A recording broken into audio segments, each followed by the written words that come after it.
Earlier today, the Senate Foreign Relations Subcommittee on Terrorism, Narcotics, and International Operations met to examine the implications of the collapse of the Bank of Credit and Commerce International, or BCCI. The Luxembourg-based bank was indicted Monday in New York for bank fraud, and ongoing investigations have led to bank assets being seized in 8 countries, including the U.S. BCCI has operations in 69 countries and has already led to indictments of several personalities. The Federal Reserve Board announced Monday that it will seek $200 million in fines against BCCI for evidence of secret deals between senior officials of the bank and some of its customers to purchase 3 U.S. banks: First American Bankshares of Washington, SunTrust Savings of Miami, and National Bank of Georgia in Atlanta.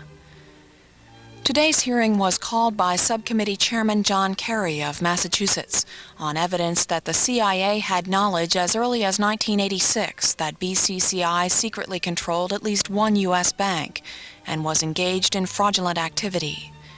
The subcommittee hopes to examine the BCCI investigation and its implications for foreign policy and drug policy, citing allegations that the bank was involved in fraud and drug money laundering. Witnesses at today's hearing were the Customs Commissioner in the Reagan administration, William Von Raab, a former chief investigator for the Terrorism Subcommittee, Jack Bloom, and in the afternoon portion of the hearing, members heard from representatives from the Federal Reserve Board and the State Department.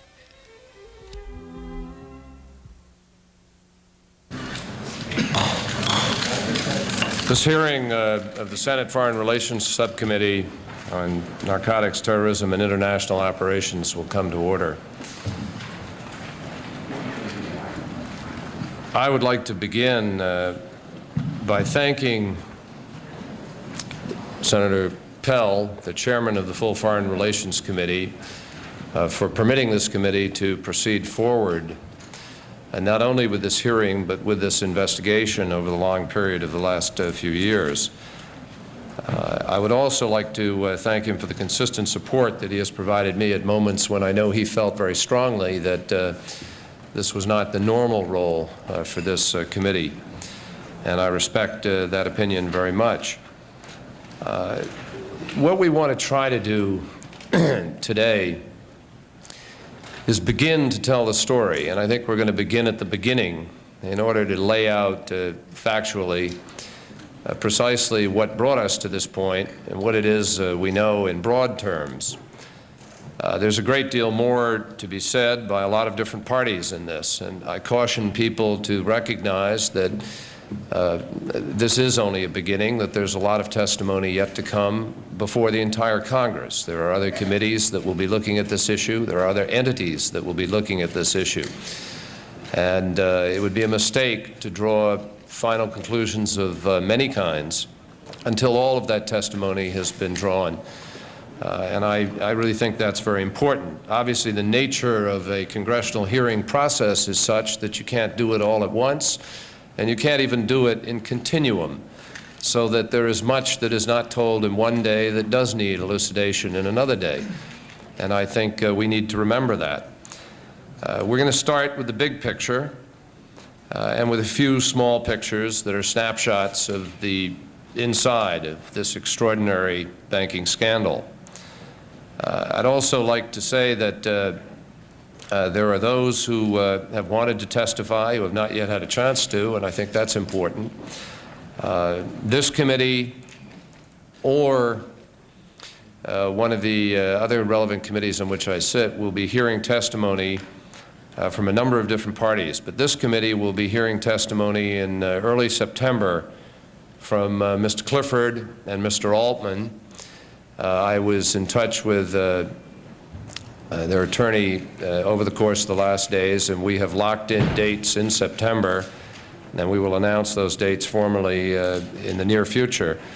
But they will testify before the committee in September, and I emphasize they do so absolutely voluntarily, without any subpoenas or compulsion. They want to testify, and we look forward to hearing their testimony.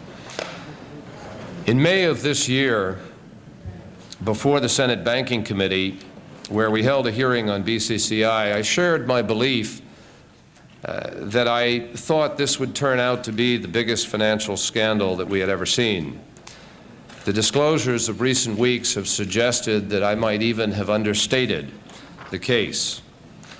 I think it's important in that connection, as we begin this hearing, to understand what is important about this case itself. What is it about this scandal that should interest people beyond simply insiders and financial experts who are quickly interested in this kind of case? Why is it that the average person in the street should feel strongly about what's happened here and does feel strongly? Should they care? Well, the answer to me is pretty straightforward. I think it's simple. This is a story, another story, but it's not just another story, of big-time, big-money con artists. It's a story of international lawlessness, of extraordinary greed, which is becoming too much the centerpiece of recent history. It's a story of the big guys getting away with things that the little guy could never hope to escape responsibility for, and the little guy winding up getting screwed in the process. It's a story of the abuse of power and the abuse of system. It's a big white-collar crime that facilitates and encourages the two-bit street crime that kills. BCCI is the most prominent and dramatic symbol of a way of doing business that challenges and diminishes people's faith in government, our government and governments around the world. Average people really don't believe, I think, that government is on their side these days. They don't believe that we can or that we want to protect them as we are supposed to do, and certainly that we don't protect them from banks that become the private playthings of the very rich and sometimes the crooked. They don't believe that large and powerful corporations or powerful people play by the same rules or are required to play by the same rules as everybody else. And they are convinced that if you can afford to hire the best lawyers and the best accountants, you'll get a different deal, and you'll get away with almost anything in the world. There may be those who say that what BCCI did is somehow a victimless crime. I don't believe that. I don't think it's true. There are a lot of victims. The first is our system, in which we have invested so much. And it is a victim because it tears apart people's belief in the system and the ability of the system to work. But it's a lot more than that. How is it, after all, that drugs get into the veins of our kids in our streets? Banks have become the facilitators of drug trafficking. Banks are part of the conspiracy where they have engaged in this. Banks that do not live by the rules adopted at the Basel Convention of knowing their customer become part of the process of putting those drugs into our communities. The same is true of guns that get into the hands of thugs on our streets, or bombs into the luggage compartments of our airplanes. Banks are often the depository of the secret funds, and the secrecy laws that protect that money is often purposefully there to protect the nefarious transactions which surround those kinds of criminal enterprises. Manhattan District Attorney Bob Morgenthau, who has done an extraordinary job in the course of this case, who is probably the dean of all district attorneys in America and a man of extraordinary integrity and capacity. He talked about this very thing the other day in announcing indictments. He sends thousands of drug users and common criminals to jail every year, but as he pointed out, the people that make the real money, the people who get filthy rich preying on the weaknesses and temptations of others, hardly ever get caught. So when corporations like BCCI get away with either corrupting governments and regulatory agents or by simply evading them while serving as the bank of choice for criminals, drug traffickers, illicit arms dealers, despots, con men, and terrorists around the world, we all lose. And if and when we turn over the rocks that have really hidden the truth about BCCI and its activities for the past decade or more, when we bring to light of day their activities, I think that we have an opportunity to win. It's that simple. I also think, maybe this is a little naive, but I do believe it, that if you can do this and send a signal to people that you can make the system respond, that by doing so you can eat away at a little bit of the cynicism and the anger and the sense of hopelessness that an awful lot of people feel, and which is an attitude that truly corrodes American politics today. What is amazing, and I guess frustrating to a lot of us, is that BCCI's day of reckoning was so long delayed. Red flags were present almost from the beginning. In England, the Bank of England in the late 1970s refused to grant BCCI a full-service banking license because BCCI could not produce the financial records to explain its remarkable growth in the United Kingdom. In this country, the New York Superintendent for Banks and the SEC, to their credit, each blocked an attempt by BCCI to acquire a banking institution in this country. And the Federal Reserve, which had serious reservations about BCCI, and the Middle Eastern shareholders who were attempting to take over Financial General Bank shares, took the unusual step of holding a public hearing 10 years ago. And that raised some of the issues that we are now re-exploring and examining today. Notwithstanding those efforts, BCCI found a way not only to survive, but to flourish. It found a way to escape real scrutiny by gaining the trust of influential people and using them to maintain a cloak of legitimacy. We are inevitably left with the question of whether the mere presence, and I emphasize, left with the question of whether the mere presence of these influential people was sufficient to keep lawyers and accountants and regulators from doing their jobs for so long. 3 actions just this past month demonstrate the enormity and the long-standing nature of BCCI's regulatory evasion.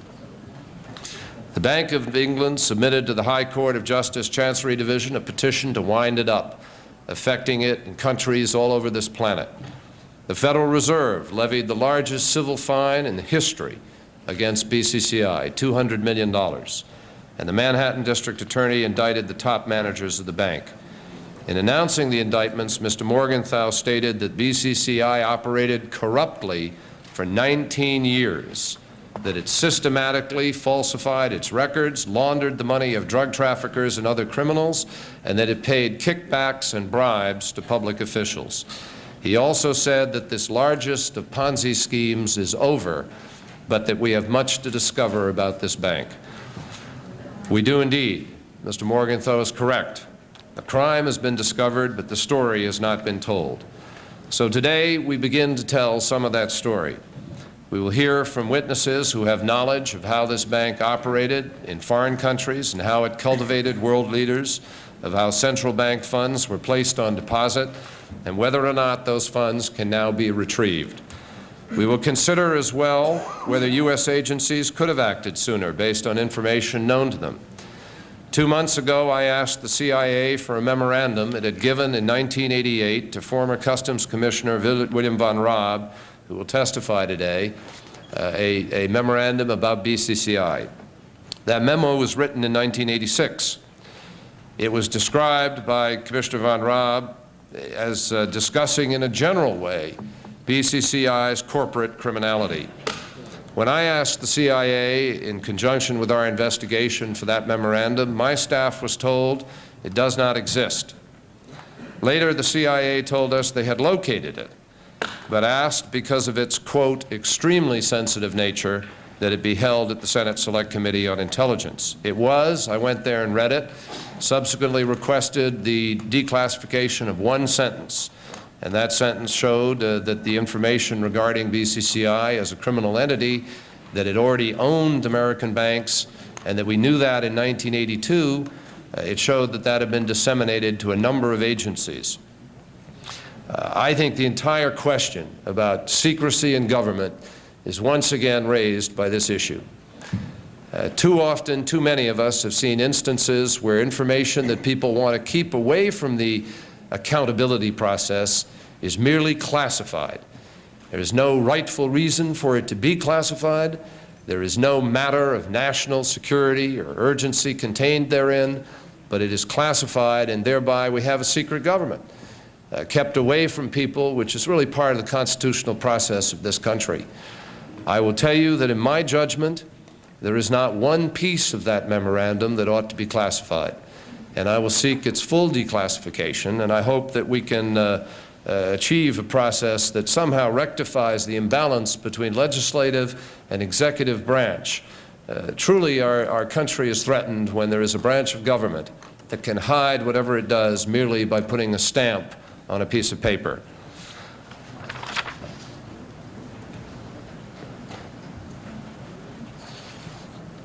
I don't have the answer for why certain agencies or individuals didn't respond at certain times in the course of this. And I want to be fair in this process. We are all capable of oversight. We are all of us capable of just missing something. We are all of us capable of being too busy, of having too much on our plate, of not having adequate resources. There are reasons these things can happen. And I am not going to make judgments at the outset of this process as to what happened, except to try to examine and understand so that there is nothing that is hidden when we finish this. What I do know is that the Federal Reserve, which is supposed to protect us to a degree, though it is not, strictly speaking, a watchdog agency, and the American public deserve clear answers as to why information about this illegal ownership wasn't conveyed to them. And I think such answers require full disclosure by the executive branch. Over the 3 years that investigative effort has gone on, we have learned substantial knowledge about the structure and organization and practices of this bank. In very many ways, this investigation is just beginning, and I'm certain that we're going to learn a great deal more in the months to come.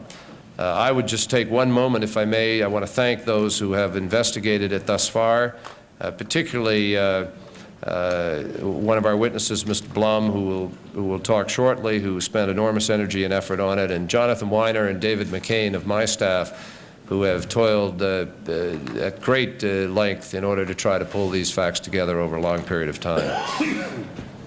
Senator. Good. When all is said and done, we'll get to the witnesses. Because I'm going to say a little something. You know, Mr. Chairman, if you and I sat down to write a book on such circumstances as this, there's not a publisher in the land that would accept it. It's just too bizarre, outrageous. But anyway, we've got the job in part of sorting out a welter of facts and fictions and relationships that are almost impossible to sort out. Before I make my comments, I'm glad to see you, Mr. Von Raab. We miss you. Mr. Bloom, we appreciate your coming. But John, seriously, this book business, just imagine, if you will, that we sat down to write a book, a novel, about a group of drug traffickers and arms smugglers and terrorists and money launderers, about 3,000 of them. And suppose they had names like Noriega and Abu Nidal and Saddam Hussein. And suppose further that they wanted to start a full-service bank to advance their various enterprises. And suppose that they are smart enough to realize that a single bank in a single country, even a small country with convenient banking laws, would be too exposed and isolated to escape inquiry by a smart group of bank examiners. Now, if you put all those factors for our little scenario together, you'd come up with the founding concept of BCCI, or the Bank of Credit and Commerce International. Now, of course, there's a lot more that we could fill in this novel we're going to write, which is going to turn out to be the truth. These people need a bank based on dollars because dollars are obviously the currency of the world, and their operations are worldwide. So the bank of these crooks and criminals is highly desirous of penetrating the United States. See the plot developing? Now, after a few false moves are repulsed, these crooks and criminals realize that they need to do more than just penetrate the U.S. banking system. They need to penetrate the U.S. political system. So now the plot thickens. Now, I have some charts, a chart over there that will a little bit illustrate how interwoven this thing is, and I passed out copies, I hope, all who want them, you will see that a Pakistani named Abedi, no stranger to this town, set up a group of banks. And the first one, BCCI Luxembourg, was established in '71. Then he set up BCCI Holdings, also in Luxembourg, in '74. Then he set up BCCI Overseas in Grand Cayman in 1975. And these three made up the BCCI group. Then he set up International Credit and Investment Corporation Overseas, or ICCI Overseas, also in Grand Cayman. Now, readers of our book might say, well, now, how come did he need so many banks? Now, according to the indictment handed down in New York this week, the banks were undercapitalized and listed non-existent assets. Reminds me sort of a hearing I participated in for several months. As one bank was examined, money flowed in for the examiners to count. They parked for a while, then they flowed into the next bank under examination. It's alleged that this guy's associate, Mr. Novke, kept two sets of books, and the banks operated what the New York prosecutor called a Ponzi scheme that needed cash coming in constantly through the front door to cover the laundered cash going out the back door. Don't you think our book is coming along pretty good? Okay.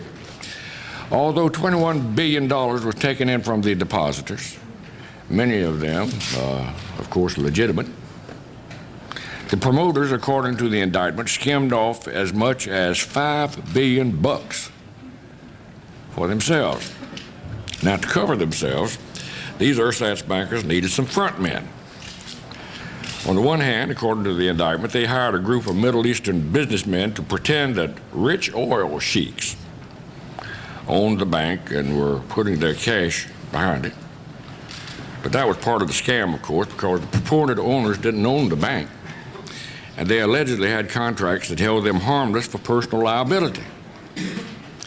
The other scam was penetration of the U.S. political culture. And now here we really go. We know that BCCI illegally purchased First American Bank in the city using the good offices of Clark Clifford and Robert Altman, both of whom maintained that they were deceived. Perhaps they were deceived, but the press reports that in the process of being deceived, the pain of deception was eased just a little bit by a considerable sum of money. So, anyhow, the staff of this committee and many others have analyzed these reports, and based upon the public figures, it appears that Mr. Clifford and Mr. Altman had the opportunity to make about $33,300,000 in 18 months' time. I don't know what that is an hour, but pretty much. Based upon insider loans from BCCI to buy First American stock at an inside price, and the later purchase of some of the stock by BCCI at 3 times the price. Now, I understand that Senator Brown intends to discuss this in some detail, and I shall listen with great interest. It's my hope that Mr. Clifford and Mr. Altman will provide us with firsthand testimony on these points as well. Now, Mr. Clifford's good fortune was not his alone. It appears that BCCI's group, through Credit and Commerce American Holdings, also purchased Bert Lance's National Bank of Georgia and Mr. David Paul's Centrust Savings Bank in Miami, both of which were having, don't you know, urgent cash flow problems. Now, Mr. Lance's political connections need no introduction to anybody, nor do Mr. David Paul's connections, nor even did our former president, Mr. Carter. He didn't escape the kind attentions of BCCI either. So the press and other media have already discussed the millions of dollars that went to President Carter's charities and the personal assistance that BCCI provided for his high-profile travels around the world.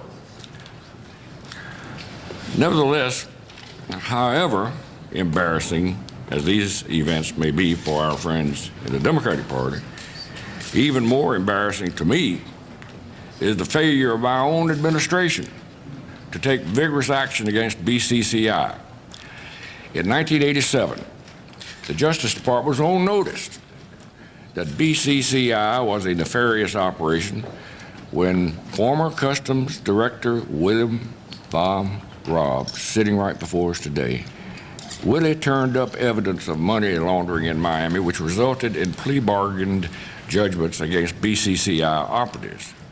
And Willie Von Raab provided voluminous information on further BCCI activities, which were never followed up. Now, Mr. Von Raab himself was followed up in the sense that the administration made it clear that Willie Von Raab was persona non grata in the fight against drugs. And I think Mr. Von Raab will acknowledge that he and I went down that road together, because I made recommendations for Willie Von Raab to be put in places of responsibility. And I know firsthand that he was persona non grata. And it's a tragedy for this country not to have Mr. Von Raab in an effective, responsible position. Willie Von Raab was the only one in the Reagan administration who took vigorous and effective measures against the drug threat and against money laundering. And I'm glad to have a chance to say that publicly on your behalf, Mr. Von Raab. I never could understand why Willie Von Raab wasn't given the Medal of Freedom for his outstanding accomplishments in this regard. But he couldn't even get a job in the administration despite firm recommendations from this senator and scores of other senators who admire and respect Mr. Von Raab. Finally, I note that the first solid information that the Senate received about the BCCI in testimony before this subcommittee was from a former associate of Mr. Noriega, who defected to the United States and gave detailed information against his former employer. In fact, he was a principal witness in the indictment against Mr. Noriega in 1988. And after Noriega was captured, he was a key advisor in evaluating the Noriega papers and preparing the case against that dictator.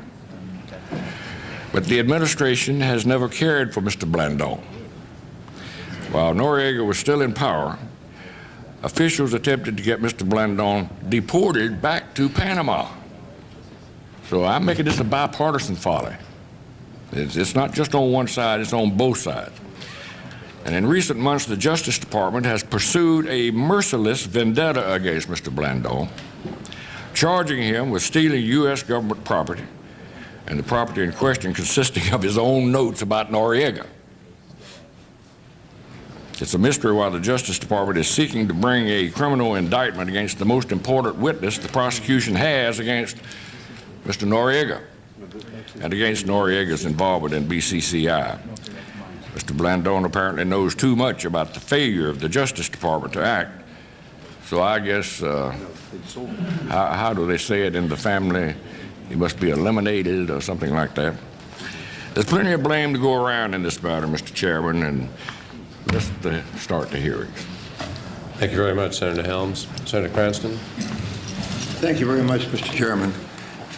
And first, Senator Kerry, I want to congratulate you for the excellent work you have done, beginning some time back, on unearthing what columnist William Safire rightly called, quote, an underworld-wide financial institution.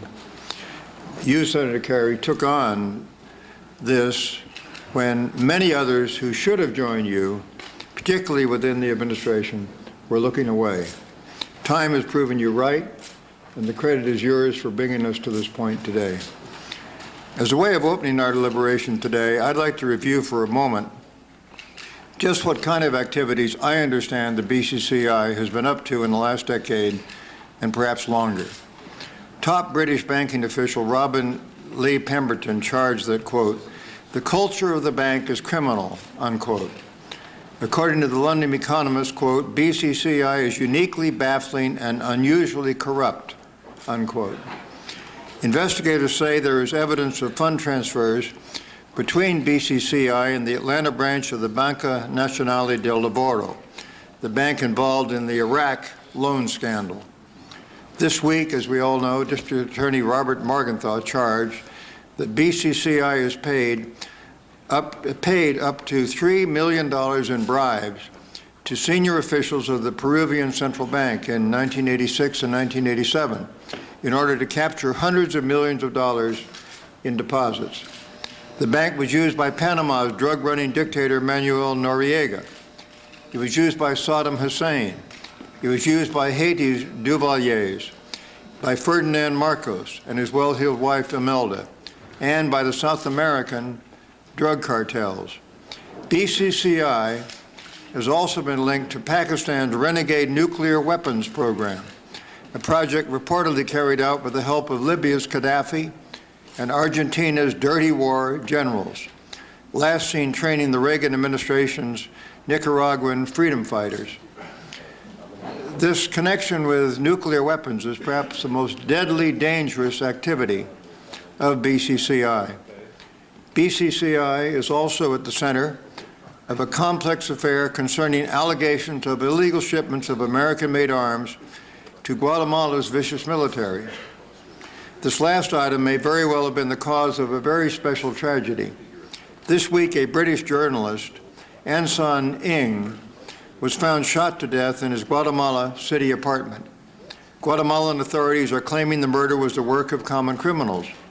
Independent Guatemalan journalists say that Ng, who had a bullet wound in the head and appeared to have been struck in the neck, had not been robbed, but his personal archives were looted. 3 Guatemalan generals are rumored to be behind the illegal U.S. arms shipments. One wonders whether Ng was murdered because his work on BCCI had brought him face to face with the truth. What has become abundantly clear is that this sinister criminal enterprise, which Morgenthau has called one of the most complex and secretive criminal organizations we have ever encountered, served as the foreign policy arm of its owners, the rulers of the United Arab Emirates. Sheikh Zayed, the president of the United Arab Emirates, was an early investor in BCCI and continues to be the principal shareholder in the bank. The United Arab Emirate connection does not end there, however. One of Zayed's sons and the Crown Prince of Abu Dhabi, the Abu Dhabi Investment Authority, the personal holding company of Sheikh Hamad bin Mohammed al-Sharqi, the ruler of Fujairah, another of the Emirates, and Sheikh Humaid bin Rashid Al Naomi, the deputy ruler of Ajman, a third emirate, are all shareholders in BCCI front institutions. According to the Financial Times, quote, the fraud which led to the closure of BCCI involved representatives of the shareholders, the ruler, and the government of Abu Dhabi, unquote. Why is this important?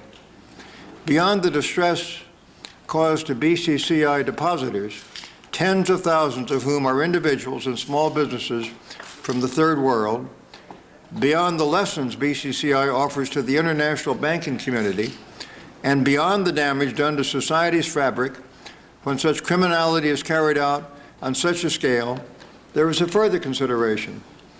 The Bush administration has proposed to sell $682 million worth of sophisticated conventional weapons to the United Arab Emirates. This bristling bonanza includes 20 AH-64 Apache attack helicopters, the most advanced we have in our arsenal, and 620 Hellfire missiles. A second proposed sale of MIAI tanks and Bradley fighting vehicles was nixed by the UAE leadership themselves. According to an unclassified cable from U.S. Ambassador to the United Arab Emirates, Edward Walker, published in this week's Defense News, the United Arab Emirates decided to delay its decision on the tank procurement, quote, based in part on the conviction that UAE should not go through a congressional notification process at this time, given the potential for congressional criticism on unrelated subjects, unquote. This was clearly a reference to questions about whether the United Arab Emirates would use drug profits laundered by BCCI to pay the United States for these weapons, questions that I raised a few days ago on the Senate floor. The Emirates may not have been very good bankers, After all, they presided over a criminal enterprise seemingly destined to go down in the history books as the world's worst financial scandal. They do, however, show some basic common sense strangely absent in a Bush administration seemingly unconcerned about shades of Noriega, shades of Saddam Hussein, unconcerned about the potential scandal of arms being paid for with BCCI drug money. The administration justifies this foolish and indefensible sale of the helicopters and missiles to the United Arab Emirates as a payoff to Sheikh Zayed for his loyalty during the Persian Gulf War. So inescapably, the question arises, why the silence? Why the lack of action on BCCI by this administration, so good at managing the crises they themselves create? During the past years, there were no lack of danger signs concerning this full-service banking service for terrorists, for drug mobsters, for nuclear proliferators, for assorted rogues and professional confidence men. Who are they afraid of offending, and why? Or why were they so incompetent in their pursuit of greed's global reach? I agree with Senator Kerry's remarks that we can only conjecture about the answers to questions like this. Well-meaning human beings do make innocent mistakes, but we must now find the answers. Senator Brown. Thank you, Mr. Chairman. I must say I am shocked by your remarks. I believe the purpose of this investigation ought to uncover the facts. I do not think it should be used as a forum to launch a smear of an administration. I think the purpose of a Senate investigation committee is to get the facts out. And I must say, listening to the remarks just made, it seems to me that the facts fell victim to the rhetoric. I think it's appropriate we have these hearings. And I think the purpose of the hearings ought to be to look into what broke down here. The fact that there are crooks and thieves in this world is not a surprise. We live in a world where we know and understand that. What is a surprise is that the United States and its banking system would fall victim to that scheme. It strikes me we ought to make sure that these hearings are balanced, that they're thorough, and that they're fair, and that the outcome of these hearings is one that allows us to correct policy and change personnel where they're necessary. I am concerned that we make sure that every aspect of the U.S. banking system, whether it's the Federal Reserve, whether it's the Justice Department, or whether it's the system itself, be examined and that all the facts brought out.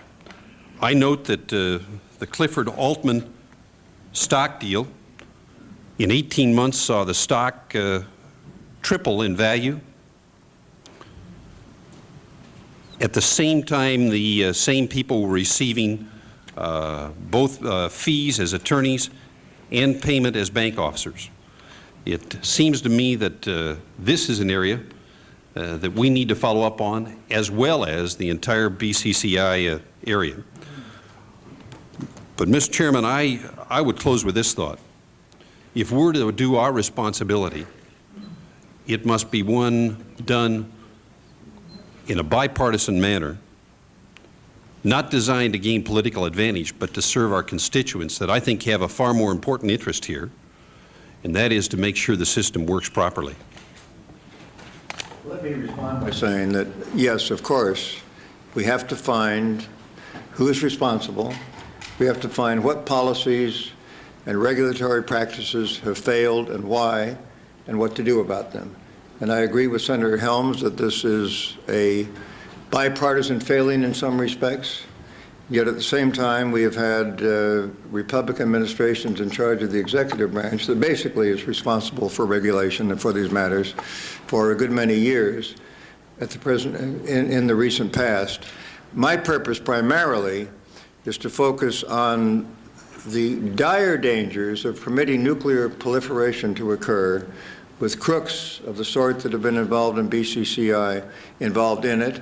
And my purpose, in part, is to see to it that we change a very unwise proliferation of all sorts of weapons policy in which our own country is involved. And if we find that the involvement of BCCI and its money launderers is involved in all of that, that gives us a new weapon to deal with what I think is a genuine policy issue question, very much in the front burner in our country and in the Middle East and in the world. Senator Jeffries. Thank you. I certainly believe this committee has the obligation to investigate, but I would hope that we would keep in mind what our role ought to be. The burden has to lie with the Department of Justice to continue, along with other law enforcement agencies, to seek out the culprits and the problems that were created in this country. But I think it is important for us to take a look at what went on and to provide leadership to develop the international methodologies to prevent a reoccurrence.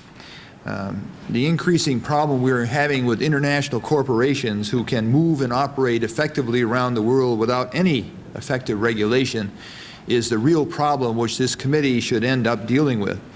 And as the senator from California has pointed out, that is true not only in the sense of what we saw with money laundering here, but in the large sense, the more important problems of proliferation of nuclear weapons and other systems that are going on to enhance the ability of nations to attack and to create war.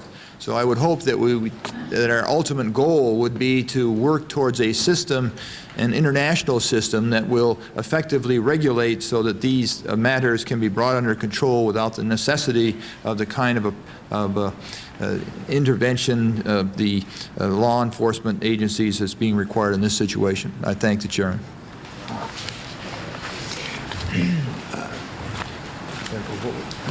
Did either of you have opening statements that you would like to make at this point? I can maybe, it might be helpful for the record just to give some idea of where how this started off. I'm often asked that question. When I took over the responsibilities for customs in the Reagan administration, I was asked to increase the energy and muscle that was being applied to criminal enforcement, particularly drug enforcement. It became quite clear to me as time went on that the nature of criminal activity was such and the amount of money involved in it was so sufficient that banking was a much bigger part of organized crime than it had been in the 30s, when people could keep their profits in suitcases and spend them in the local bar, and that banks had to play a very, very important role certainly in drug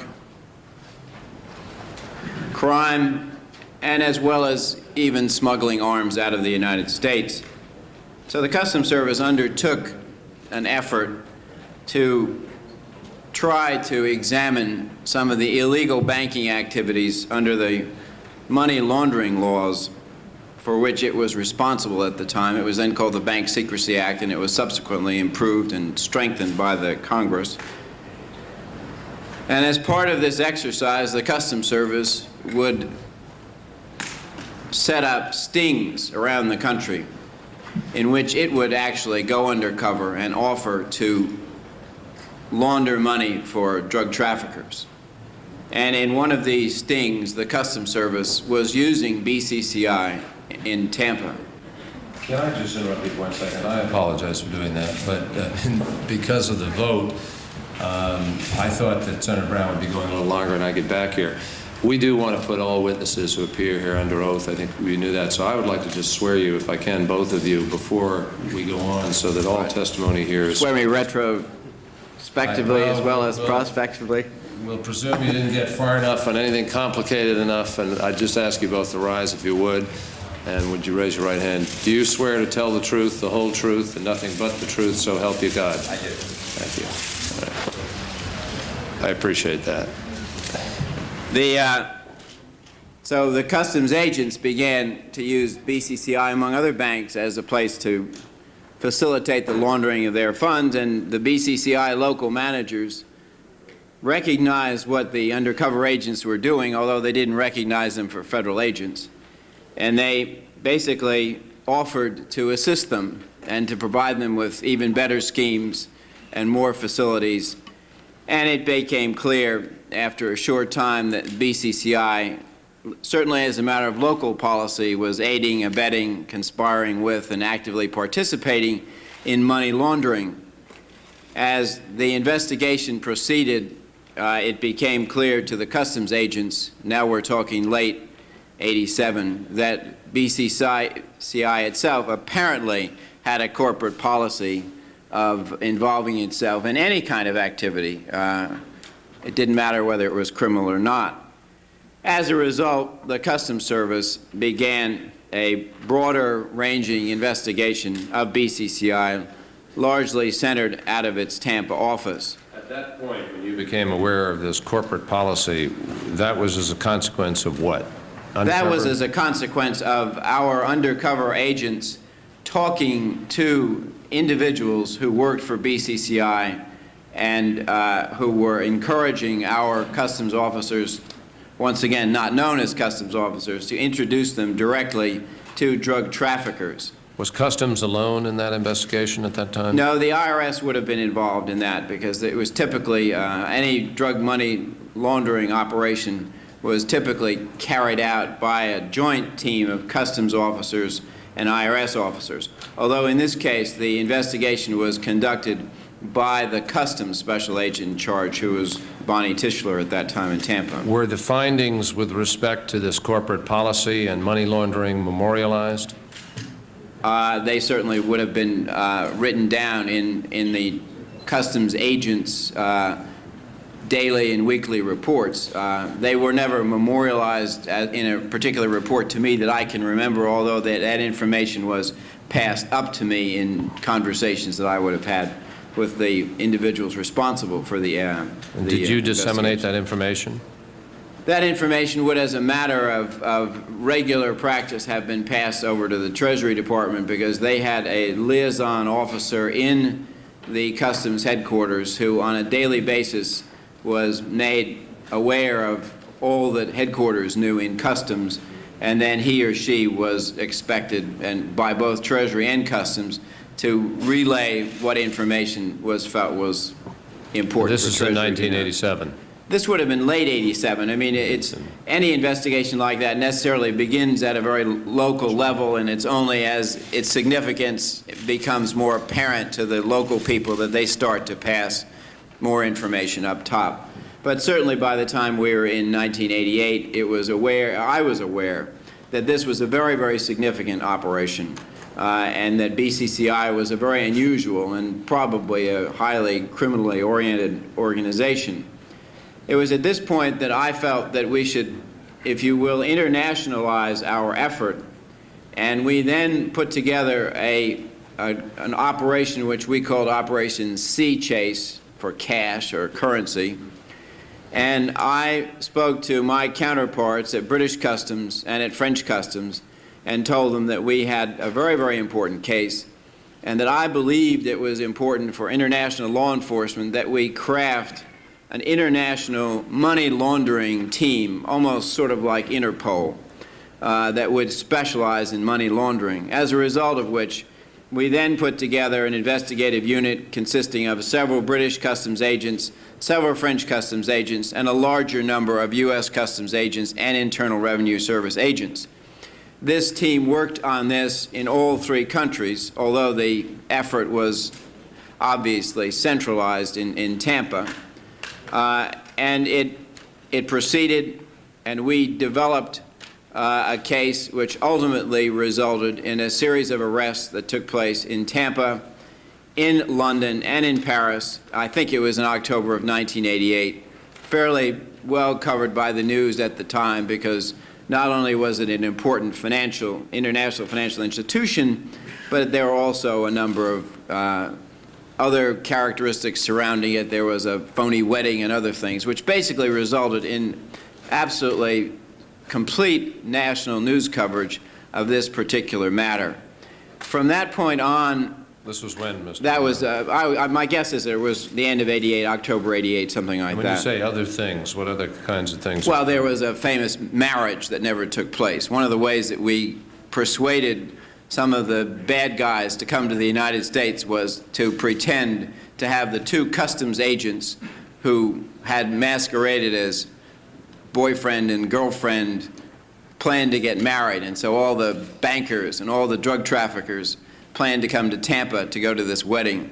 And they were all arrested at the bachelor's party the night before. And I take it not at any strategic point in the proceedings, but... No. As a matter of fact, one of the particularly bizarre drug traffickers, when he was arrested at the bachelor's party and was told that he was in Tampa, he was under arrest, and they put some handcuffs on him and started reading his rights, turned to the agent that was arresting him and said, "Boy, this is really some kinky bachelor's party."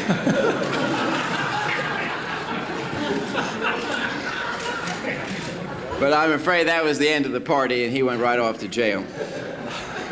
So then what proceeded from that is your normal continuing and follow-up investigations following the initial set of arrests, which took place in Florida, in London, and in England and in Paris.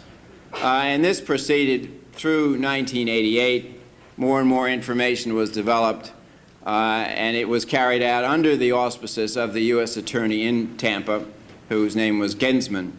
As 1989 came along, it was clear that the bank was highly illegal in many of its activities, and some prominent names started to surface, particularly Noriega as a client of the bank.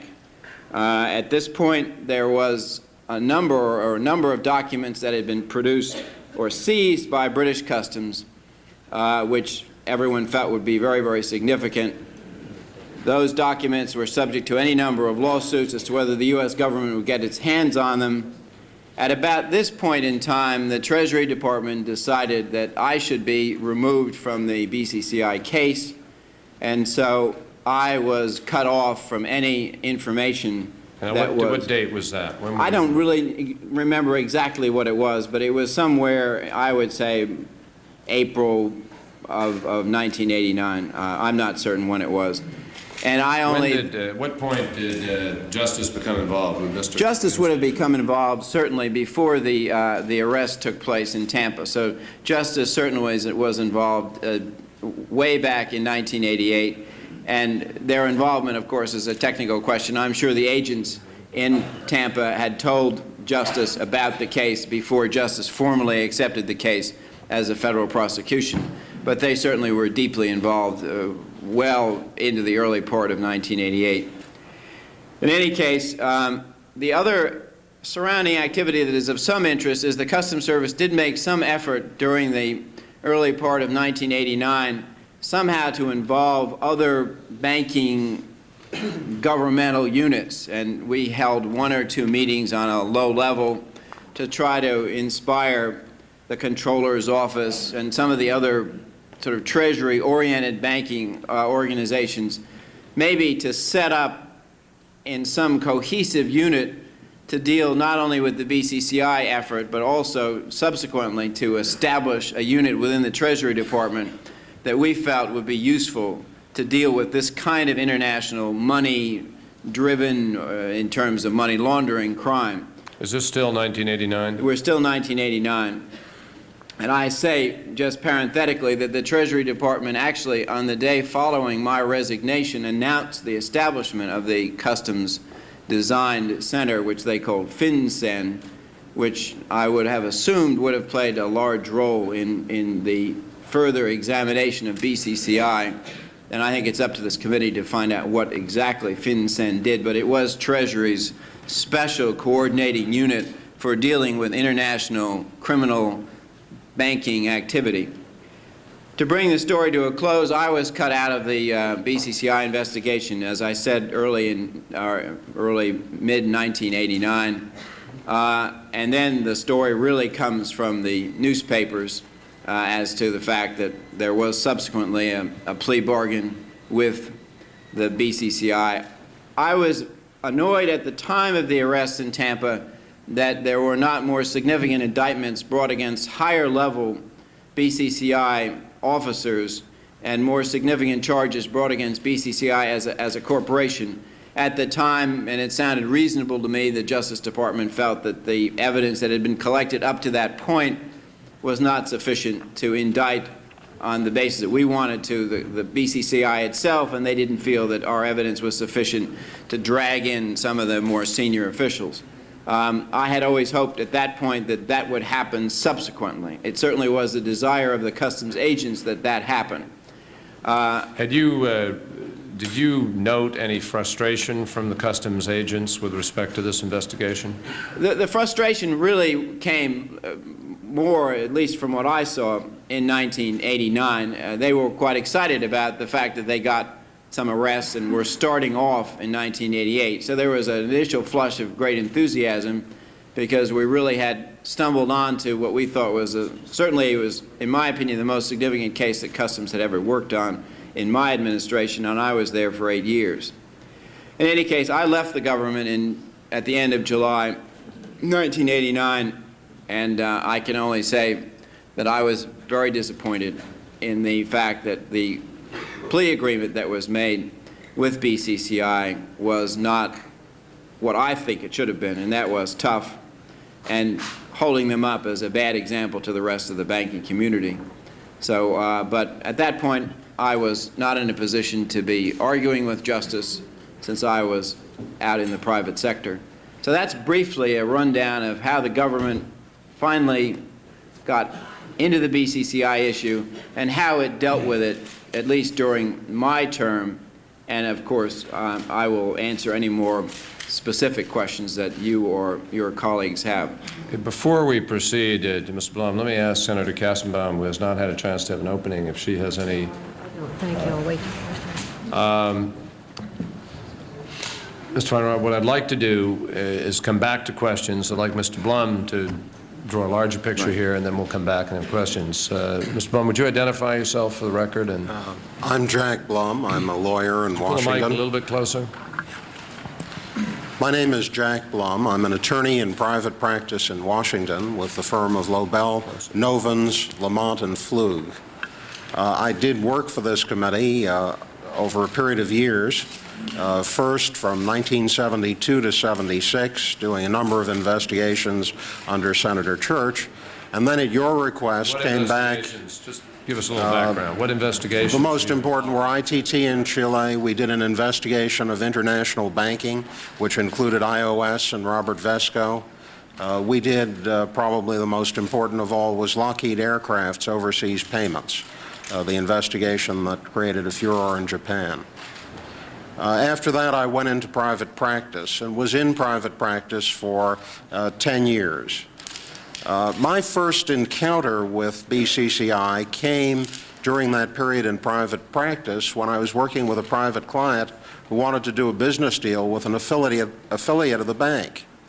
I was asked to attend a meeting where he was seeking financing from an American bank, and the client brought up the name of BCCI, and the response from the American banker was, "We don't want anything to do with that bank. We won't take their letter of credit." I thought it was odd, but my role at that time was not investigator. I just stored the information in the back of my head. In 1987, I returned to the Foreign Relations Committee at your invitation to work on the investigation of narcotics trafficking and law enforcement and foreign policy. During that investigation, in early 1988, we took the testimony of Jose Blandón. And as you'll recall, Blandón put a chart up that showed what he called Noriega's criminal empire, and at the center of the chart, he had BCCI. Suddenly, the information I had parked in the back of my head years before became relevant. And I began to seek out more information about BCCI. Mr. Chairman, I understand that the staff has unearthed a series of contemporaneous memoranda which outline what I found and who I talked to, and I'd ask that those memoranda be made part of the record so that people can understand what was going on contemporaneously. Well, without objection, they will be. I'd like you to describe that yourself. Certainly. At this time. The first piece of luck I had in the investigation was to find a very senior BCCI officer who was in the process of disengaging from the bank. When was this? This was in the spring of 1988, probably early March. He met with me in Miami and said, look, I'm getting out of this place. You have to understand the business of this bank is dealing with roughly 3,000 high net worth criminal clients. That most of the other activity, the branch activity, the myriad corporations, is not real banking business for them. What they do is fully service these 3,000 clients. And he went on to say, for example, that they had bought a bank in Colombia, and the purpose was to get access to the drug cartel money, to be in a position to service the drug cartels. He went on to describe the relationship between the bank and General Noriega. He identified for me the man in Miami who handled Noriega's accounts, Amjad Awan. He identified all of the senior staff in Miami familiar with Latin American operations. And he said that Noriega's money was being managed by Awan from Miami, and that there were records in Miami relating to his activities as a money manager. Now we're talking about 1988?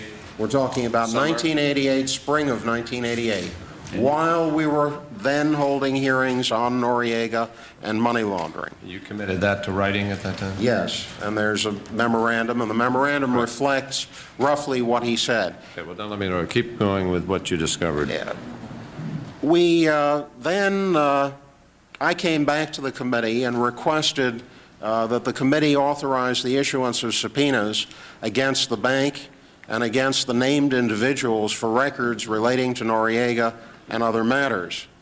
The committee unanimously voted those subpoenas, and before the subpoenas were in fact drafted and issued, I communicated with the U.S. attorneys in both Miami and Tampa. The problem was this: we knew there were pending indictments of General Noriega. We also understood that if we gave a Senate subpoena with a 30-day return date, if these people were as evil as we thought, they would destroy the documents. And I wanted to make sure the United States attorneys had the opportunity to get a search warrant, go in and get the necessary paper on Noriega, so that if there were monies available that they could reach, they could seize them, and they could get the record of his financial dealings. When I called Miami, I was referred to Tampa. I talked to Mr. Joe Magri, who was then the deputy in Tampa, who told me there was an undercover operation underway, and that was the well-advanced Operation Sea Chase that was described by Mr. Von Raab. I was not told the nature of the undercover operation. What I was told was that agents' lives were in danger, and that and then he was followed up by the Department of Justice in a formal way, requested that we defer the issuance of the subpoena until we got a go-ahead, or else we would jeopardize this very major undercover operation. There is a memo that discusses that request and the follow-through to it. We deferred on the issuance of the subpoena. But I said to Magri, look, what I'd like you to do is give me the opportunity to tell the agents working the case the depth and the seriousness of the problems with this bank. Based on my conversations with a witness in Miami and other information I had then gathered, it was clear that I could add something. Magri arranged a conference call in which I talked to all of the undercovers and the supervisors working the case. None of them were ever identified on the phone. I subsequently learned the names of a few of the people who were in the room, but the conversation was fundamentally with Magri. In the course of that, we laid out some of the history of the bank, the nature of the criminal clientele, and the connections the bank had. I invited them to come back at me with questions. The invitation was never followed up. In July, this is now July 1988, we were beginning to reach a point with the subcommittee where it was clear that unless we began to act quickly to issue the subpoena, the work of the subcommittee was coming to a close. The investigation had been voted for a 2-year period. My commitment with the subcommittee was for 2 years, and we simply had to get on with that subpoena or we weren't going to do it. We called the Department of Justice, and the Department of Justice, for reasons I don't know, said, go ahead, there's no problem with Tampa. I made that call. Kathleen Smith was on another line. She was working with me. Tampa signed off, and we went forward with the subpoenas. As soon as those subpoenas hit in Miami, my phone began to ring. The first call was from a woman in London, wouldn't identify herself, and said, there's a man you ought to talk to. His name is Ali Akbar. Mr. Akbar has important information about the bank. Call him. Here's his number. I called Mr. Akbar, and he said, yes, he did have important information, that he had worked for the bank and he had run its central treasury operation. I asked, would he be willing to come to Washington to talk to me about it? And he said, yes, he would if I'd fax him a letter inviting him, and that letter is one of the documents, I believe, that's been released. He'd be over immediately, and 2 days later, he was sitting in my office. Let me just interrupt you to say that letter will also be made part of the record. Mr. Akbar began to talk a bit about the capitalization of the bank and hinted that there were very, very serious problems and that the bank's high officials were extremely nervous about the investigation that I was undertaking. He was clearly trying to find out what I knew, and we did a little bit of that investigative horse trading. Then he said, by the way, I'm a good friend of Mr. Awan, the man you've subpoenaed. And you may not know this, but the subpoena was misdirected. A wrong Mr. Awan got the subpoena. The Marshal Service gave it to the wrong guy. And now the lawyers for BCCI are trying to tell him to leave the country so he won't have to get served with a subpoena. I think that I can arrange to have you meet with him. I'm going to go down to Miami and see if he won't follow their instructions and whether a meeting can be set up. He went to Miami, and I agreed to meet him a week later, or several days later, in New York.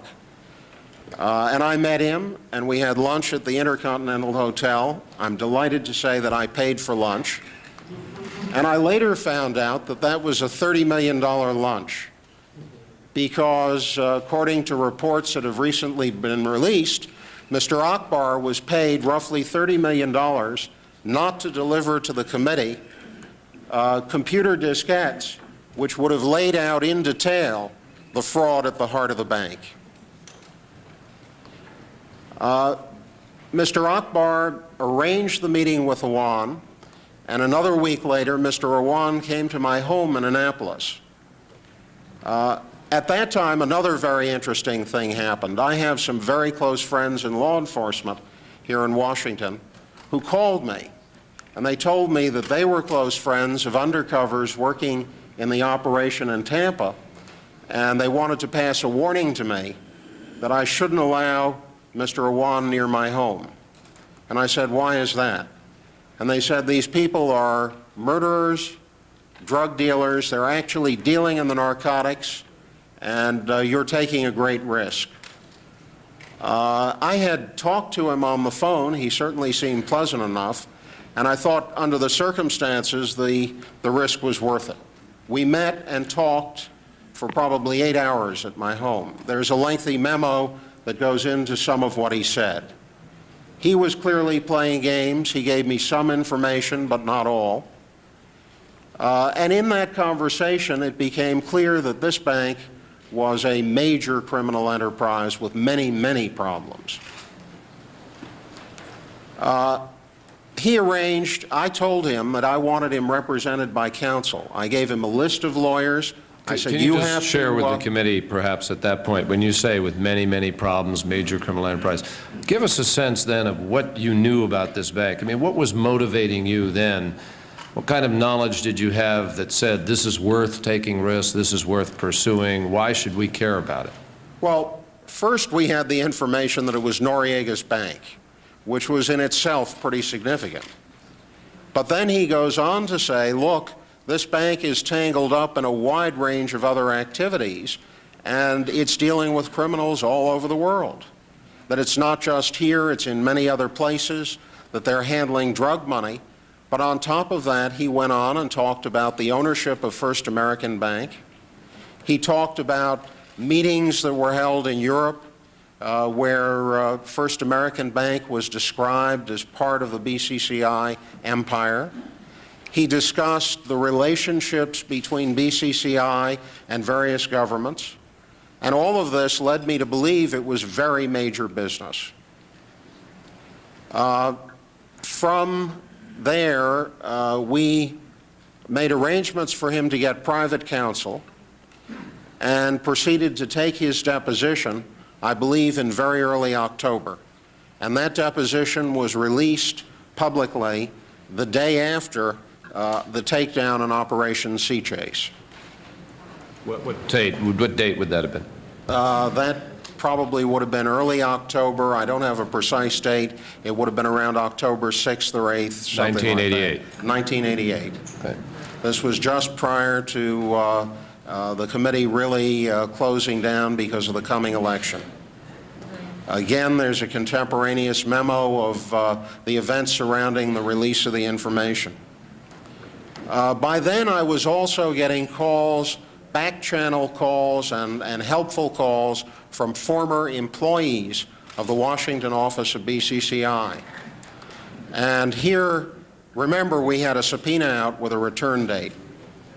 An extension was granted on that subpoena, and the return date was set for September. While that process of document collection was underway, and we were visited by Robert Altman and another partner of his, Mr. Covens, and assured there would be complete cooperation. They expressed great mystification at the reasons for our requests. While the search for these documents was underway, I began to get calls that Mr. Nakvi had flown over from London and the documents had been shipped up from Miami and were being shredded in the Washington office, that there was a team of people at work shredding documents that were due us under the subpoena. I talked to Mr. Altman, who assured me nothing like that could be going on, that they were still trying to find documents, and again, with great protestations of cooperation, kept telling me they couldn't find anything. The problem was, at that point, we ran out of time. There was nothing more I could do. To get contempt, you need a committee. The committee was not to meet again, and we discussed various options. The only option was to turn what we knew again over to federal authorities.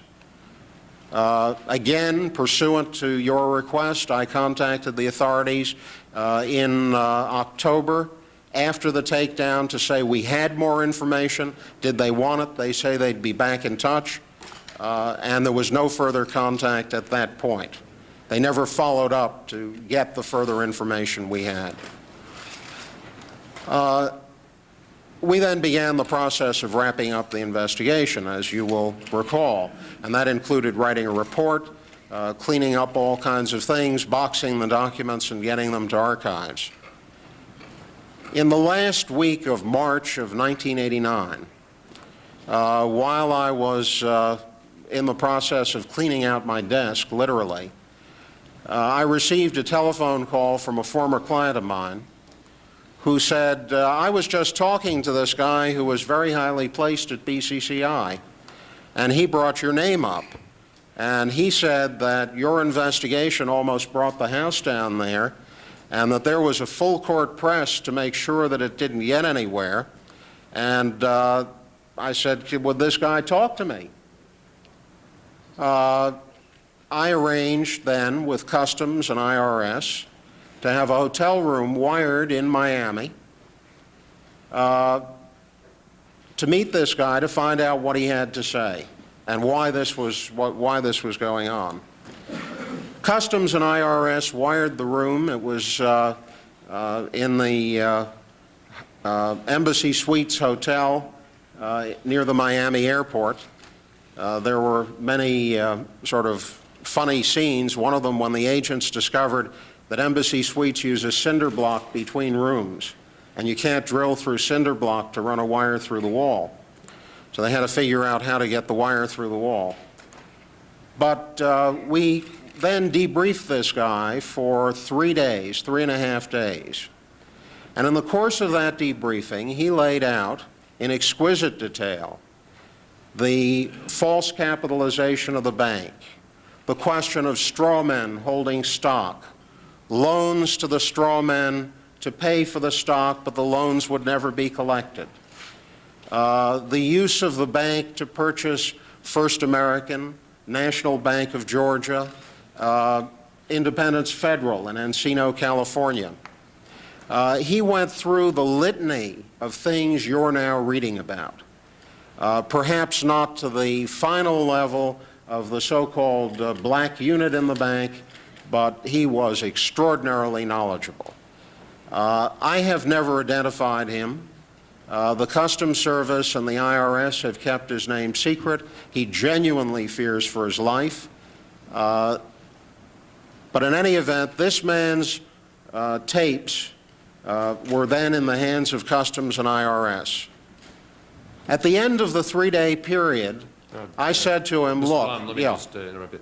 Just so the continuity here is very clear. The tapes were in the hands at what point in time now? Well, this is now March, Debriefing. the last week of March of 1989. Okay. And at that time, while the committee wasn't in a formal status, I believe that efforts to secure the documents under the subpoena were continuing through Mr. McCain and Mr. Weiner. Yeah.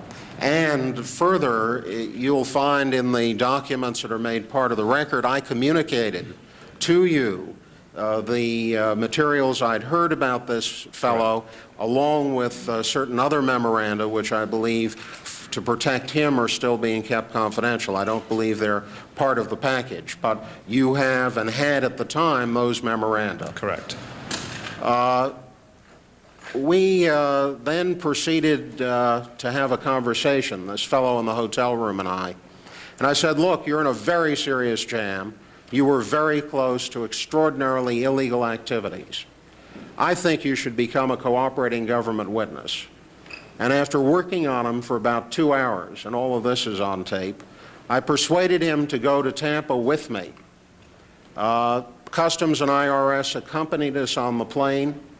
We flew up to Tampa and met with a team that consisted of other Customs and IRS agents and 2 representatives of the U.S. Attorney's Office. The agents were quite excited. They seemed ready and eager to go forward. I had lengthy conversations with at least one of the assistants, Mark Chakowski. He was eager to go forward. They seemed very excited by the new information they received and by the evidence. 2 weeks later, off the Senate staff by then moved out of my office, I made a second set of arrangements for an earlier witness who I had encountered to come back, meet me in Miami, and do the same thing. And we went through the same routine. This time we tried a hotel with more hospitable walls, and we flew with him back up to Tampa, where he talked again to further agents, laid out his story, and agreed to cooperate with the government as a witness. The strange thing is that after that effort to put this all in the hands of the Justice Department, and I might add that at the time I went to Miami, at the instruction of the chairman, I shared with the agents working the case materials we had gathered, memos I had written, and other materials we had gathered, so that they would have a complete picture of what we knew. I waited for something to happen. And what happened was I started getting calls from the 2 guys I took to Tampa who said they're not following up. Then I talked to the agents, and the agents said, well, we're very busy. We're working on preparations for the trial. No follow-up. And I began to worry that something was very wrong with this case. I now believe it was late May, I decided that I would bring this matter to another jurisdiction, and that was New York.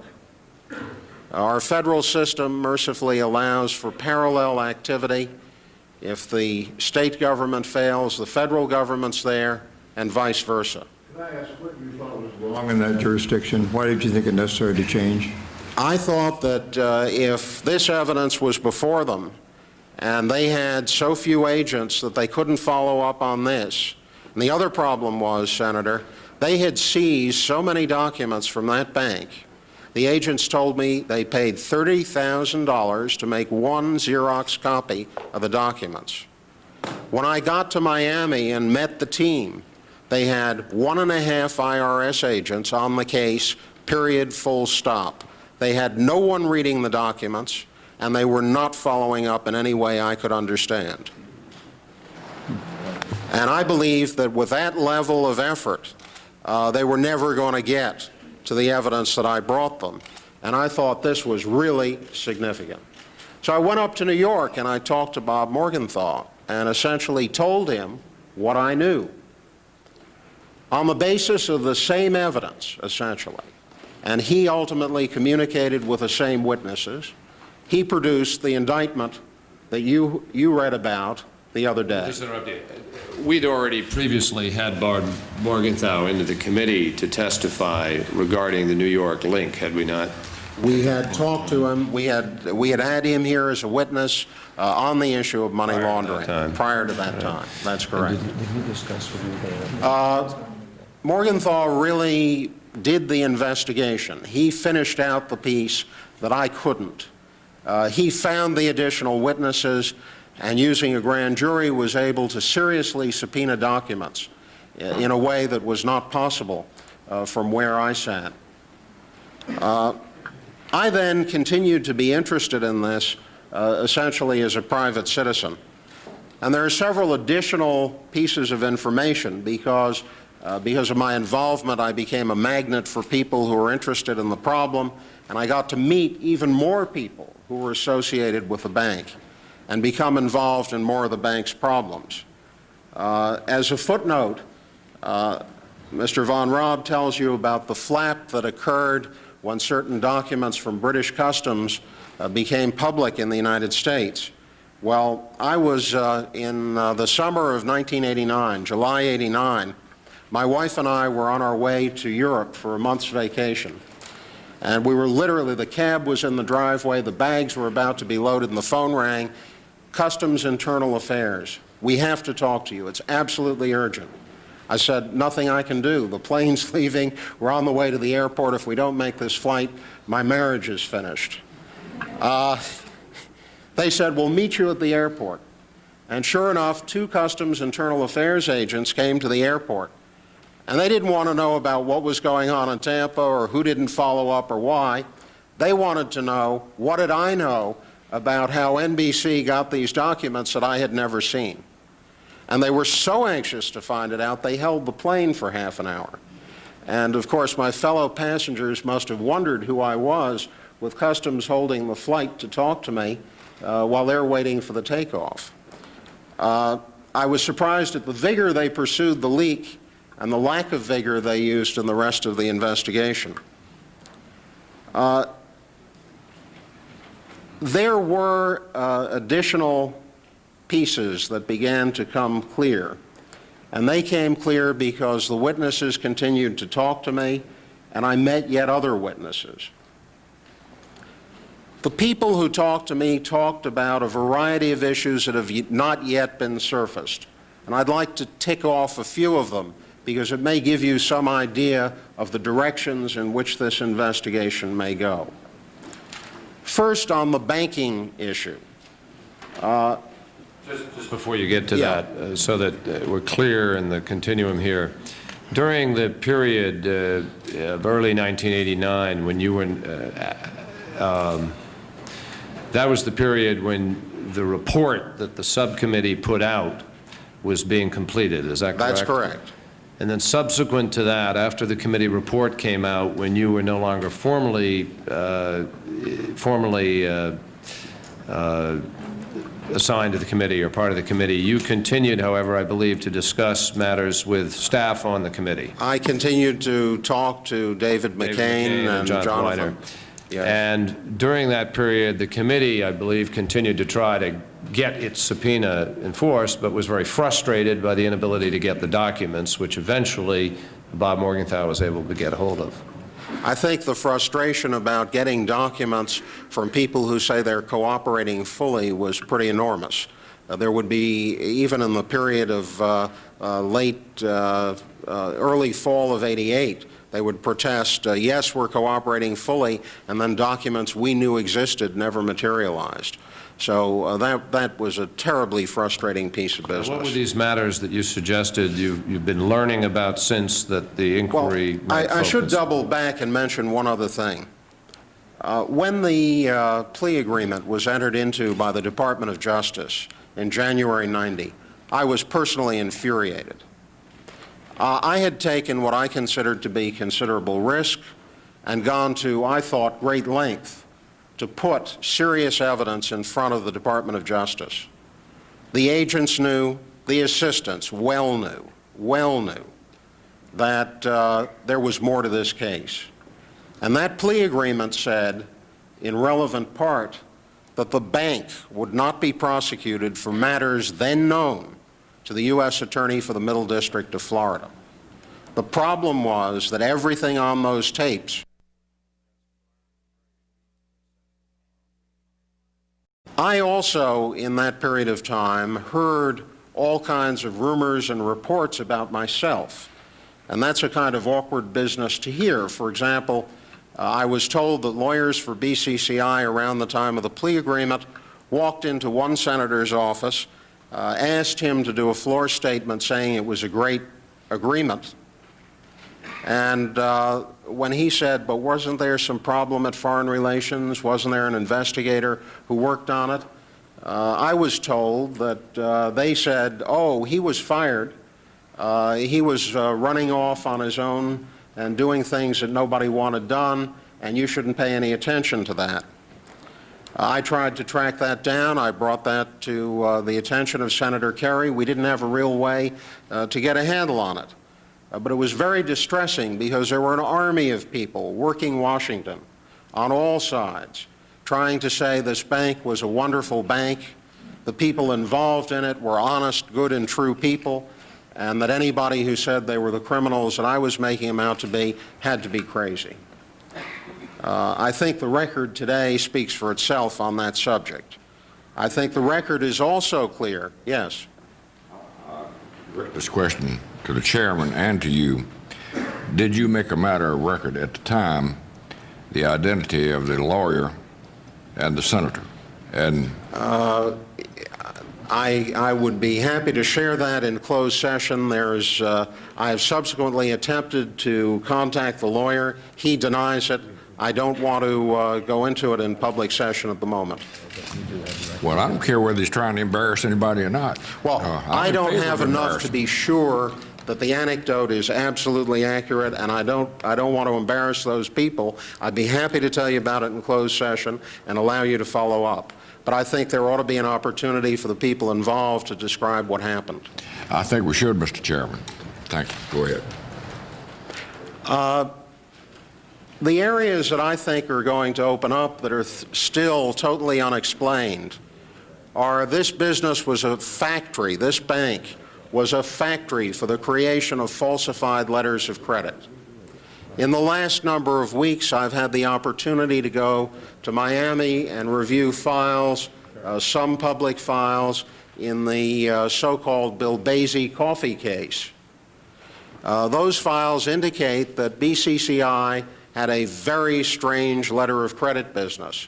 The letters of credit only went from one BCCI bank to another BCCI bank. Instead of charging a half point, which is a normal bank rate for letters of credit, they were charging 12 points. The letters of credit appeared to be to falsify documents to aid in smuggling and false valuation of goods for customs purposes. The point being that a letter of credit is sort of a basic indicia that you have paid what you're supposed to have paid, and the goods that are supposed to be there are really the goods. Because a bank has to check the box to make sure that the goods are the goods and you paid what you're supposed to have paid. These people would apparently create letters of credit for anybody, for anything. It turns out that the record of BCCI in that area was brought to the attention of the United States Attorney for the Southern District of Florida by the attorney in the case being brought about that smuggling against BCCI, and he offered no response. Further, a review of the record indicates that no effort was made to prosecute any of the people involved until an IRS agent, almost at the end of the term of the grand jury, himself insisted that a case be brought against the arms smuggler who was involved in it, one Munter Bilbezi. And that has received considerable attention. There's a story about it in last Sunday's New York Times, and there's no need for me to go into detail, except I would ask that I be allowed to furnish some materials for the record, which will lay out the chronology of events in that matter. Without objection, the record will remain open so that the full chronology will be made part of it. One other matter that I feel is one that will come up is a matter of third world debt. I began to hear that BCCI had gone into the business of brokering third world debt. That would mean that if a country had obligations that it defaulted on, was not going to repay, 20 cents on the dollar perhaps would be the value, you could find the right middleman and, working through BCCI, connect with the head of the government and get them to decide that this particular debt would be paid 100 cents on the dollar. And maybe there'd be a swap involved, that you would have to make an equity investment in the country. But if you worked with BCCI, the equity investment would be announced but never made, and BCCI would illegally handle the conversion of the currency. That, I think, is very major business. I think it runs to billions of dollars. And I think the people working this have been so immersed in the internal fraud of the bank, they haven't begun to look at non-deposit loan relationships or beyond straightforward arms dealing and money laundering. Mr. Blum, we now have records which will subsequently be forthcoming on BCCI and these swaps with a number of central banks. And there is evidence, you're familiar with the situation in Peru and in other countries. You might want to talk a little bit and give members a sense of what this really means. Well, the people I talked to at the bank would say this was a bank that was very strange because it needed deposits all the time. And if you're running a Ponzi scheme, you need more and more cash in to support the whole system of fraud that you've generated. What it meant was that BCCI people would go out and bribe central bank officials and high government officials to get them to deposit their country's foreign exchange at BCCI. And in exchange for whatever amount of money, suddenly the foreign exchange reserves of a country would be put there and put to use. And I'm assuming that once these relationships developed with the people who controlled the central bank, the issue of debt equity swap and third world debt became a very simple matter. Issues that are very much unresolved. People repeatedly told me that this bank was a product of the Afghan war. And people who are very close to the Mujahideen have said that many of the Pakistani military officials who were deeply involved in assisting and supporting the Afghan rebel movement were stealing our foreign assistance money and using this bank both to hide the money they stole, to hide and market American weapons that were to be delivered that they stole, and to market and manage the funds that came from the selling of heroin that was apparently engineered by one of the Mujahideen groups. This is an issue that has largely been unexplored in public. It's an issue that should be. It's a major issue of oversight. Now, Mr. Bloom, you said people had told you. In the executive session, are you prepared to give us those names, the people who told you? Yes, indeed. And indeed, I've given some of this to the Department of Justice at length. And again, some of it is in memoranda in your possession. Yeah. Well, I think we ought to finish this loop in executive session, because you're getting down to... I'll be happy to come back to do that, because I know you have a very heavy schedule. But, you know, the other areas here are this organization apparently, and I talked to one of the people who said he was part of what they called their black unit, served as a Federal Express service for the delivery of various things. And as he described it, that was weapons, drugs, arms of different kinds, and gold and currency for anyone who wanted it, wherever they wanted it delivered. What he said tied back to other things people at this bank had told me. I think that the Department of Justice now has the obligation to carry forward with the case, and I'm certain, based on what I've heard, that there are a lot of people working on it. I should return to one aspect of the case which I think people would want to know about. That is the discovery that Centrust, a bank in Miami, was a virtual subsidiary of BCCI. That I'm sorry, I missed that. Centrust, a large savings and loan in Miami, which failed, left the taxpayers with a $2 billion hangover, was a subsidiary of Centrust. That may not have been the only S&L subsidiary of Centrust. Centrust was involved in a wide range of dealings, and BCCI was. BCCI was. You mean BCCI was? BCCI was. Right. And in those dealings, appears to have had contact with people at other S&Ls through Independence, Federal, and Encino. And this is an area that requires substantial further investigation. Jack, let me just ask you, because you raised a question, and I've said, you know, let the chips fall where they may in this thing, and I'm going to do that. It's a matter of record that I knew David Paul previously when I was chairman of the campaign committee, and that's a matter of fact. The question I ask you, and you're under oath, is when did you first learn of any linkage between BCCI or Centrust? As I left the committee in March of 1989. 89? 89. And you'll recall I called you when I found that out and told you about it. Correct. And I recall your shock. Now, with respect to, well, I don't want to cut you off if you were going to finish on one other aspect, but I would like to try to get into questions. I think that, you know, the subject is so wide and difficult. I think it would be useful if I simply stopped talking and turned to questions, because there are different aspects of this, and I'm prepared to try to answer as much as I can as you feel it necessary. Well, let me ask an initial question, if I can. Mr. Von Rod, Mr. Blum has described his reaction with respect to the plea agreement, and you expressed something with respect to it. Were you in concurrence with his judgment on that agreement at that time?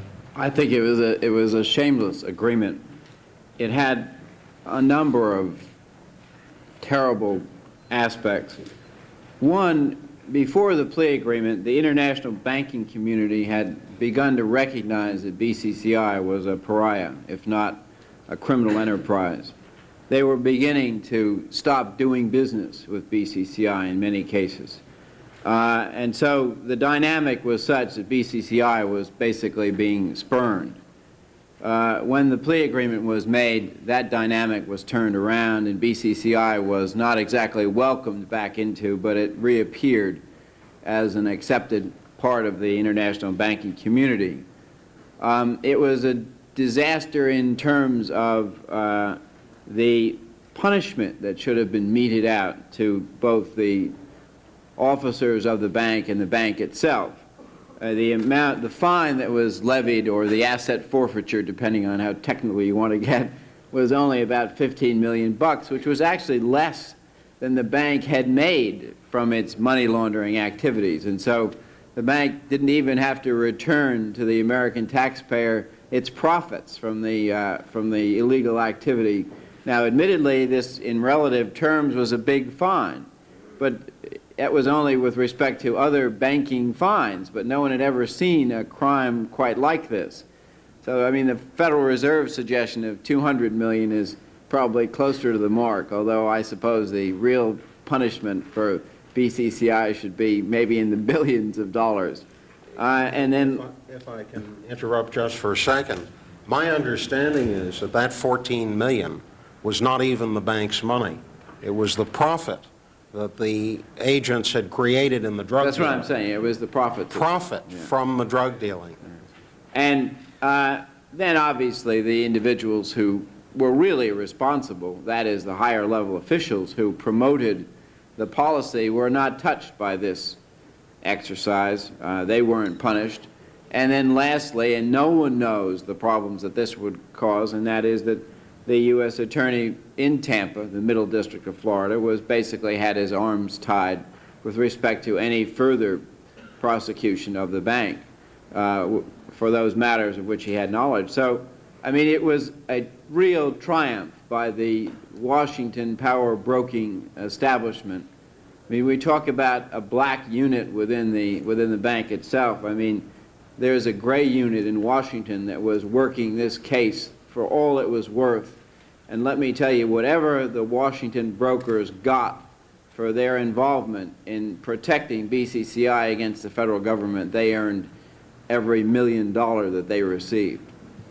Now, Mr. Von Raab, I've asked some questions as we've gone along. I want to get my colleagues into this. I just want to ask you one other area, and then I'm going to pass the baton here. But with respect to the CIA memo, how did you come to see that memo, and what were the circumstances under which you... Thank you for asking this. This issue has come up so many times. When I was preparing in the final stages of the investigation to announce the BCCI case, and I wanted to get more information about BCCI, both for my own purposes as Commissioner of Customs and also to answer questions responsibly to the press, I rang up the agency, I rang up Bob Gates, and I told him what we were doing, and I asked him what he knew about BCCI, and he quipped that it was known among his colleagues, the agency intelligence services, as the Bank of Crooks and Criminals International, and that he said that he was certain that the agency had some...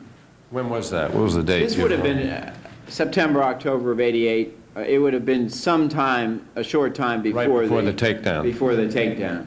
And I don't remember exactly what it was, but it was a telephone conversation. It wasn't a person-to-person meeting, and it was a spontaneous act on my part. I'm not an old friend of Robert Gates. You started to say he said the agency had some, and then... Yes, I'm sorry. I was backing up. And then he provided me, he said, I'll send you a piece that we've done on BCCI. And shortly thereafter, came over to the Customs Intelligence Unit, which was typically the way agency documents would be passed over, I don't remember it that well, but a 5 to 7 page paper produced by the agency, typical first-class agency printing job that described sort of the origins of the bank, its MO, who they thought the owners were at the time, and characterized it in terms that implied that certainly it was involved in lots of questionable or at least criminal activity. It didn't prove to be particularly useful to us as an investigative tool. It was useful to me because I got a sense of when the bank was formed, what its corporate structure was, and although I think the information was probably somewhat inaccurate in terms of who the owners were, it gave me a sense of the type of people that owned the bank, should I have been asked that question. And that was this complete loop with respect to the now famous conversation between Bob Gates and me with respect to this memo and his knowledge, as he told it to me, of BCCI. Did he say anything about the agency's relationship with BCCI? No, there was no, I didn't ask him about it, and he didn't tell me about it. Senator Helms.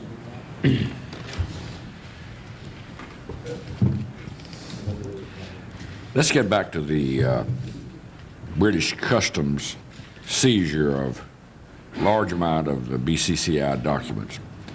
What can you tell the committee about what happened to those documents and the relations between the Treasury Department and Customs relative to those documents?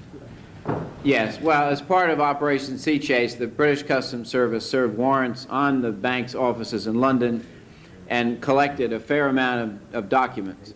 The U.S. government, meaning the Customs Service, very much wanted those documents to further its prosecution in Tampa. We made those requests. We were aware, because of comments that had been made by British customs agents to U.S. customs agents, that among other things there was information in those files about Noriega that obviously made it even more interesting and exciting. The documents were subject to a number of lawsuits in Great Britain in an effort made by BCCI to prevent the documents from being given to the United States. As the lawsuits progressed, the final result was that the documents were turned over to the United States through the Customs Service.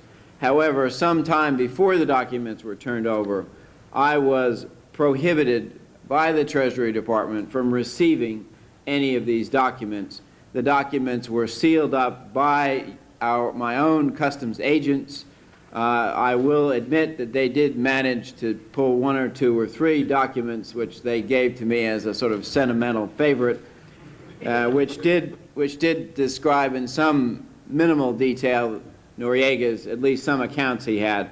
But the bulk of the documents, which were substantial, I mean, there were boxes and boxes and boxes, were loaded up, sealed with some sort of duct tape, what have you, and were sent directly to the Treasury Department. And I was, although I wasn't told personally, the agents were told that I was not to have any information on the BCCI case, and that was the period in which I was actually cut out of the case, and that was some time before I left the Treasury Department. Staff just handed me a photostat of a speech I made on the Senate floor on October 14, 1988, in which I discussed what you had been doing. And, I wonder if that speech did me any good or whether it was bad for probably me. Hurt you.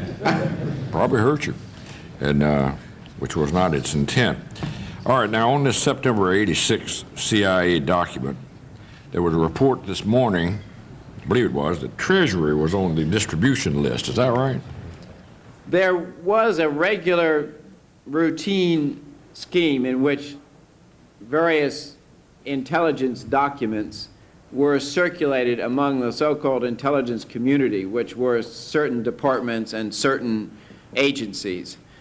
Without confusing the issue too much, the Customs Service was not, quote, in the intelligence community because the Treasury Department was.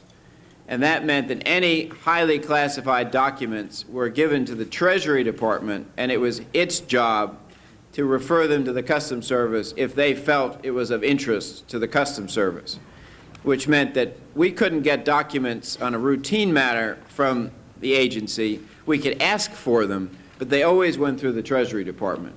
Well, and so it is likely that that document would have been given to the Treasury Department in a normal course of business. Whether it actually was received by Customs, I don't know the answer to that, because some of the documents that Treasury got, it didn't pass on to the Customs Service. But Willie Von Robb did not get it from Treasury. I did not receive that got document from the Treasury Department. I got it directly from the CIA. That's right. That's the point. That's right. Somebody being screening what the Commissioner of Customs is going to see. Without implying anything sinister, there was a screening process. They regarded it as administrative in nature, but they could make a judgment as to what Customs would see. Now, let me ask you, I'm not asking you to toot your own horn, and I know the answer to this. Wouldn't it be fair to say that Customs and not the Department of Justice came up with the idea of Operation Sea Chase? Didn't that come from you? Well, you're forcing me to be somewhat parochial, but in any federal prosecution, there is an investigative agency, and the Justice Department prosecutes the case. The investigative agency could be the FBI, it could be DEA, it could be Customs. In the case of Operation Sea Chase, the sole investigative agencies were the Customs Service and the IRS. any involvement of any justice investigative agencies was purely a matter of assistance, maybe serving a warrant one day or what have you. The operation was conducted under the supervision of an agent, a woman by the name of Bonnie Tischler in Tampa, and the involvement of the Justice Department in the BCCI investigation in Tampa was solely as the prosecuting arm. Now that's significant, but Customs and IRS were the supportive investigative agencies. And so in law enforcement parlance, this would have been called a customs case. And if anyone had suggested that this was the Justice Department case, they would have been punched out by the customs agent that was working on it. I just want to get that on the record. Now, while I went over to vote, I was filled in on your discussion about the phony wedding sting operation. That's right.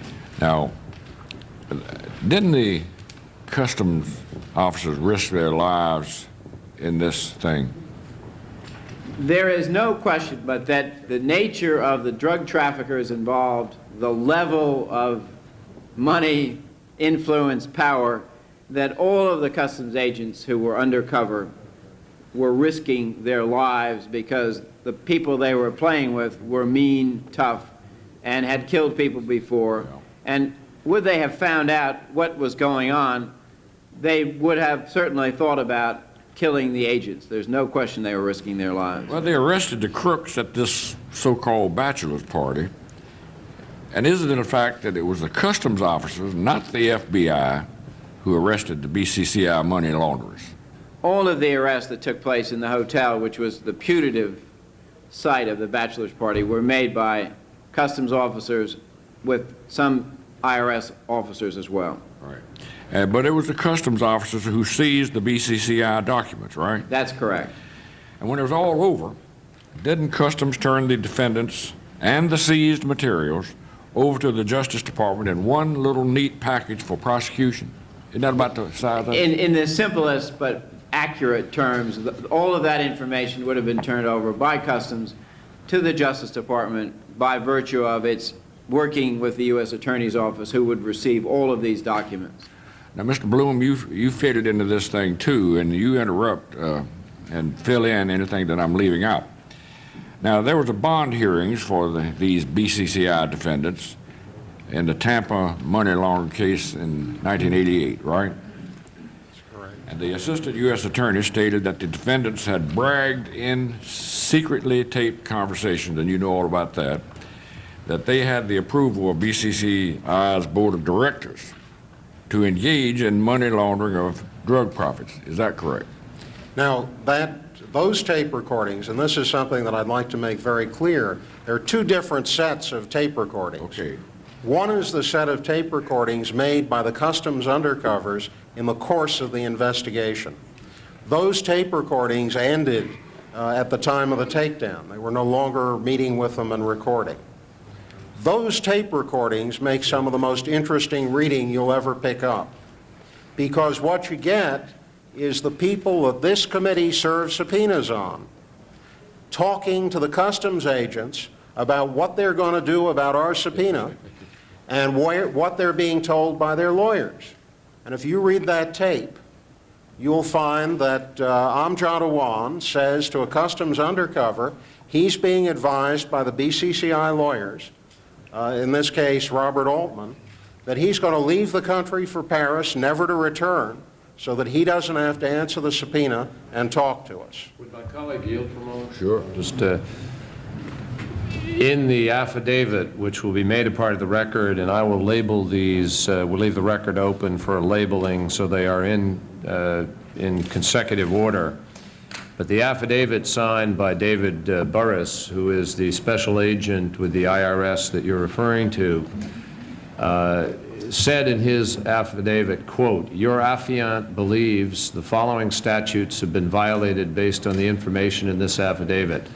Title 21, United States Code, Narcotics Conspiracy. Title 18, United States Code, General Conspiracy. Title 18, United States Code, Financial Transaction Money Laundering.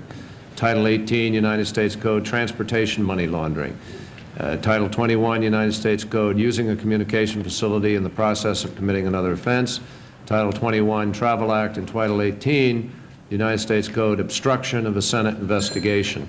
And there were subsequent paragraphs referring specifically thereto. Mr. Bloom, I want you to repeat carefully and slowly what you said about Mr. Altman and the statement about leaving the country for good. Well, this was what Mr. Awan told me about what he was being advised by the BCCI attorneys. And what Mr. Awan... Would it be more helpful if the transcript speaks for itself and that's been released to the public? Right, but in addition... Excuse me, Mr. Chairman, but this is a lot better than a transcript, to tell you the truth. Get people thinking about it. You go ahead. Both the transcript and my conversations with Awan, he repeated the same thing, which was he was being advised to leave the country, go to Paris, and stay out of reach so that we would not be able to serve a correct subpoena on him, and he would not have to testify. Advised by whom? By his attorney and the people representing him at that time, and they said they were representing him, were Robert Altman and his partner, Mr. Covens, and of course the senior partner in the firm, Mr. Clifford. Mr. Chairman, I'm going to finish up. I need another minute or two. Now, I want both of you to tell me why you think the Department of Justice accepted this minor plea bargain and did not assign a task force to prosecute aggressively the higher officials of the BCCI. That is part of the larger question which this committee is trying to drive at, and that is why didn't much happen and why did not much happen for 3 years. And so the first indication that not much was happening was this bad plea bargain. I believe that it was a combination of a general softening of resolve in the senior U.S. officials by the incredible pounding they were taking by the influence peddlers in Washington.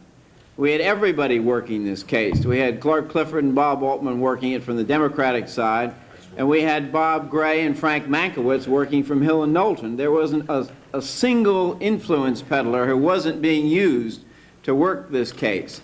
The result is that senior U.S. policy level officials were constantly under the impression that BCCI was probably not that bad because all these good guys that they play golf with all the time were representing them. Secondly, the Justice Department was very, very concerned about its Noriega prosecution. They wanted the best evidence they could possibly get to prosecute Noriega. It was believed that BCCI was a repository for great evidence against Noriega. And if you look at the plea bargain, you will see that one of the parts of it was a cooperation by BCCI with respect to providing cooperation to get evidence that may have been in BCCI against Noriega.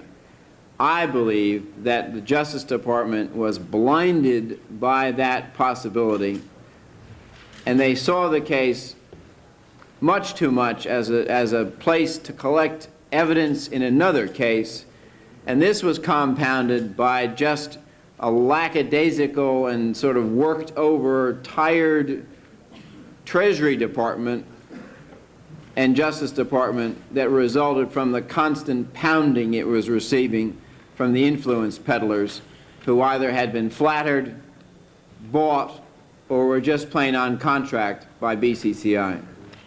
I noticed you nodded your head. You got I should say that the way I describe... Before you, let me just ask you, before you answer the question, has Noriega been indicted for money laundering? As far as I know, that's not one of the counts. Okay. Yeah, they didn't get much out of this agreement with respect to BCCI, so that was a... I don't know why I'm laughing. It's a tragedy for this. The description I'd give of what happened was high-price anesthesia. What happened was everybody was hired, and we now understand the bill for the legal defense of the Tampa case, which included a guilty plea by the bank to all but one count, and convictions for all of the individual defendants totaled $35 million. Mr. Blum, with respect to those 5 defendants, were there, is it your understanding, do you know, not your understanding, but do you know whether or not their legal bills were paid for by the bank?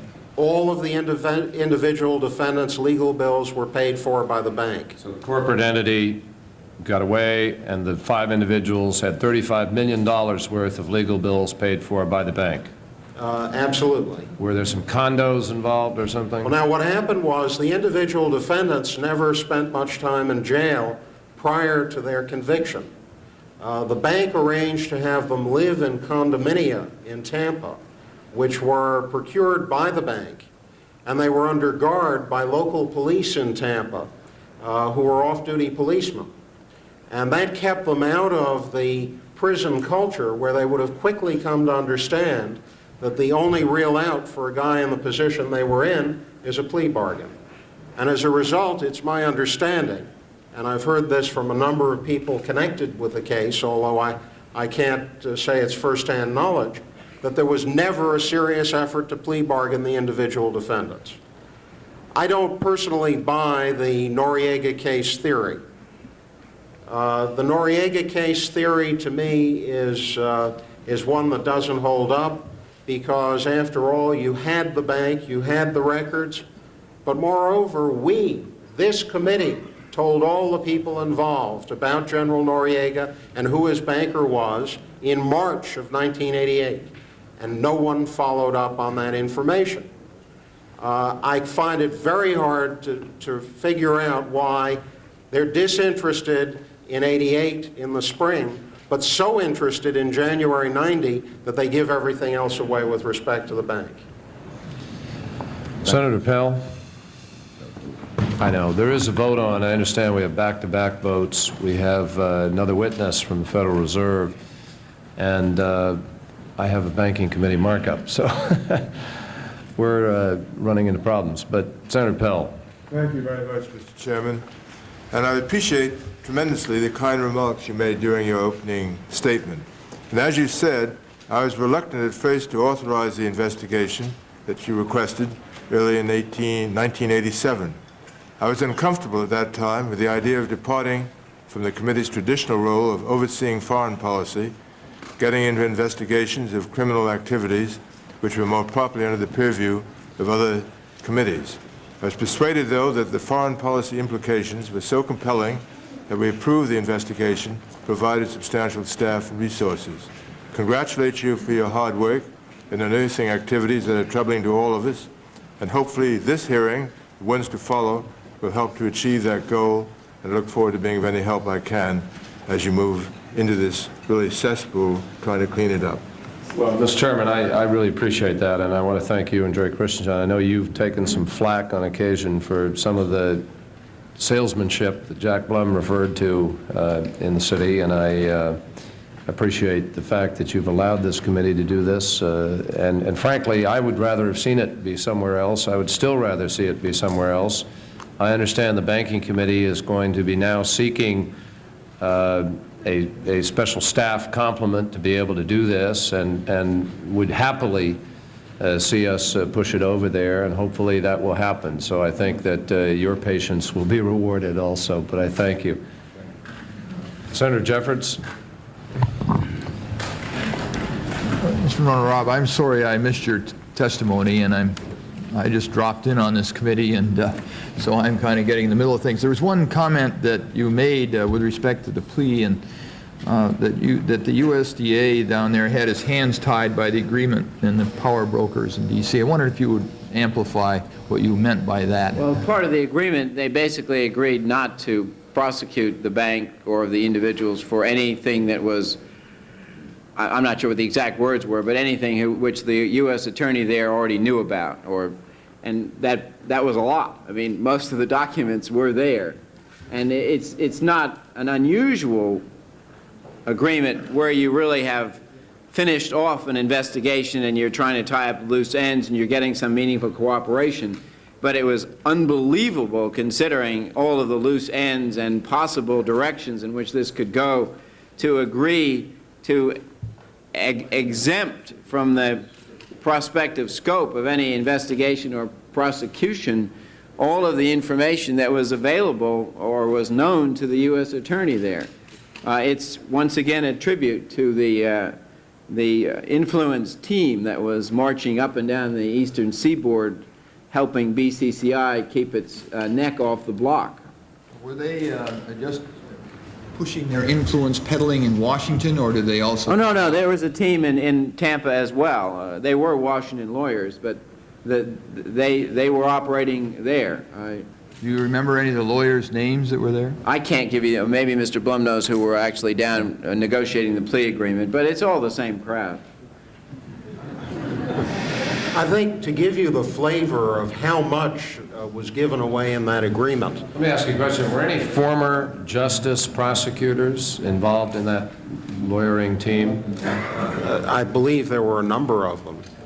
One of them was Larry Barcella for the bank, John Hume for Amjad Awan, but I really don't know the full range of people who were involved. If you were to get BCCI's Rolodex for its influence peddlers, you would have the blue chip list of Washington influence peddlers. Okay, let me ask you something. Now, you know, sort of getting at that, I apologize to my colleague, but, you know, what, I hate to say this, but what's unusual about that? I mean, doesn't every big corporation come to Washington and hire the biggest and best and hire people who can get them what they need? I don't know what's unusual about it.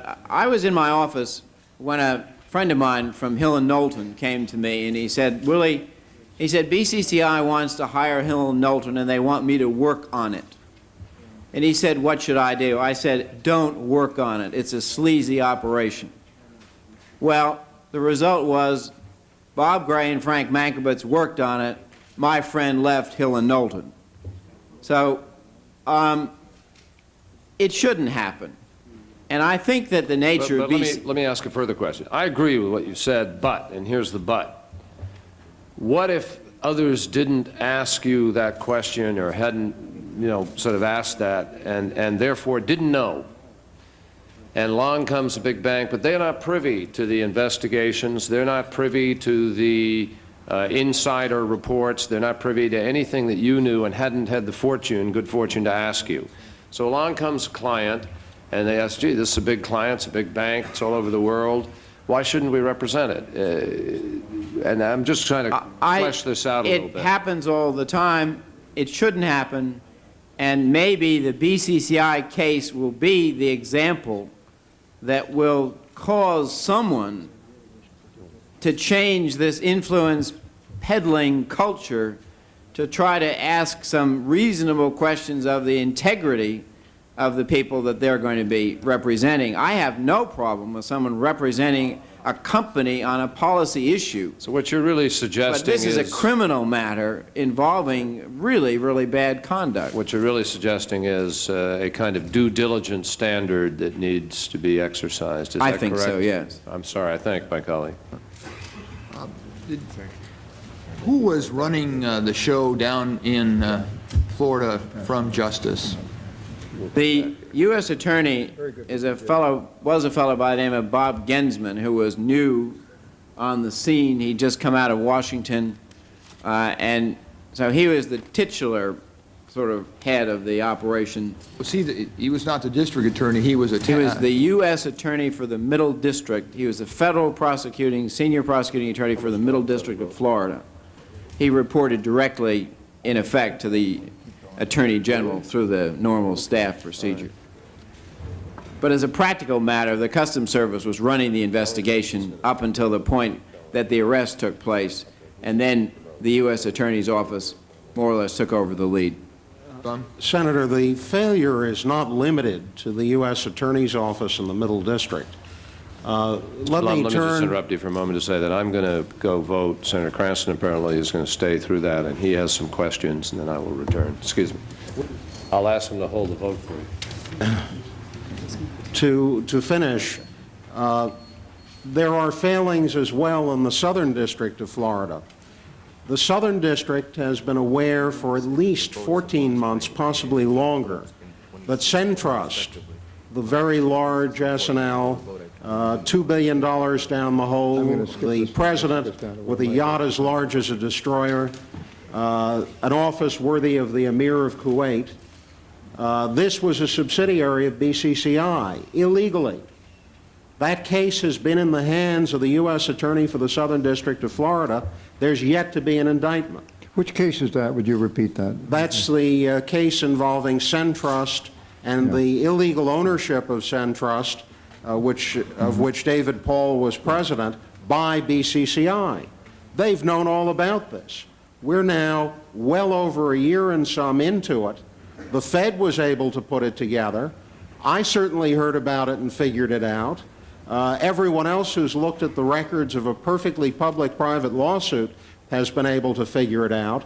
Where are the prosecutors? And I can't understand it. Are there more important cases in the Southern District than a $2 billion S&L fraud tied to this criminal mess? What is he doing?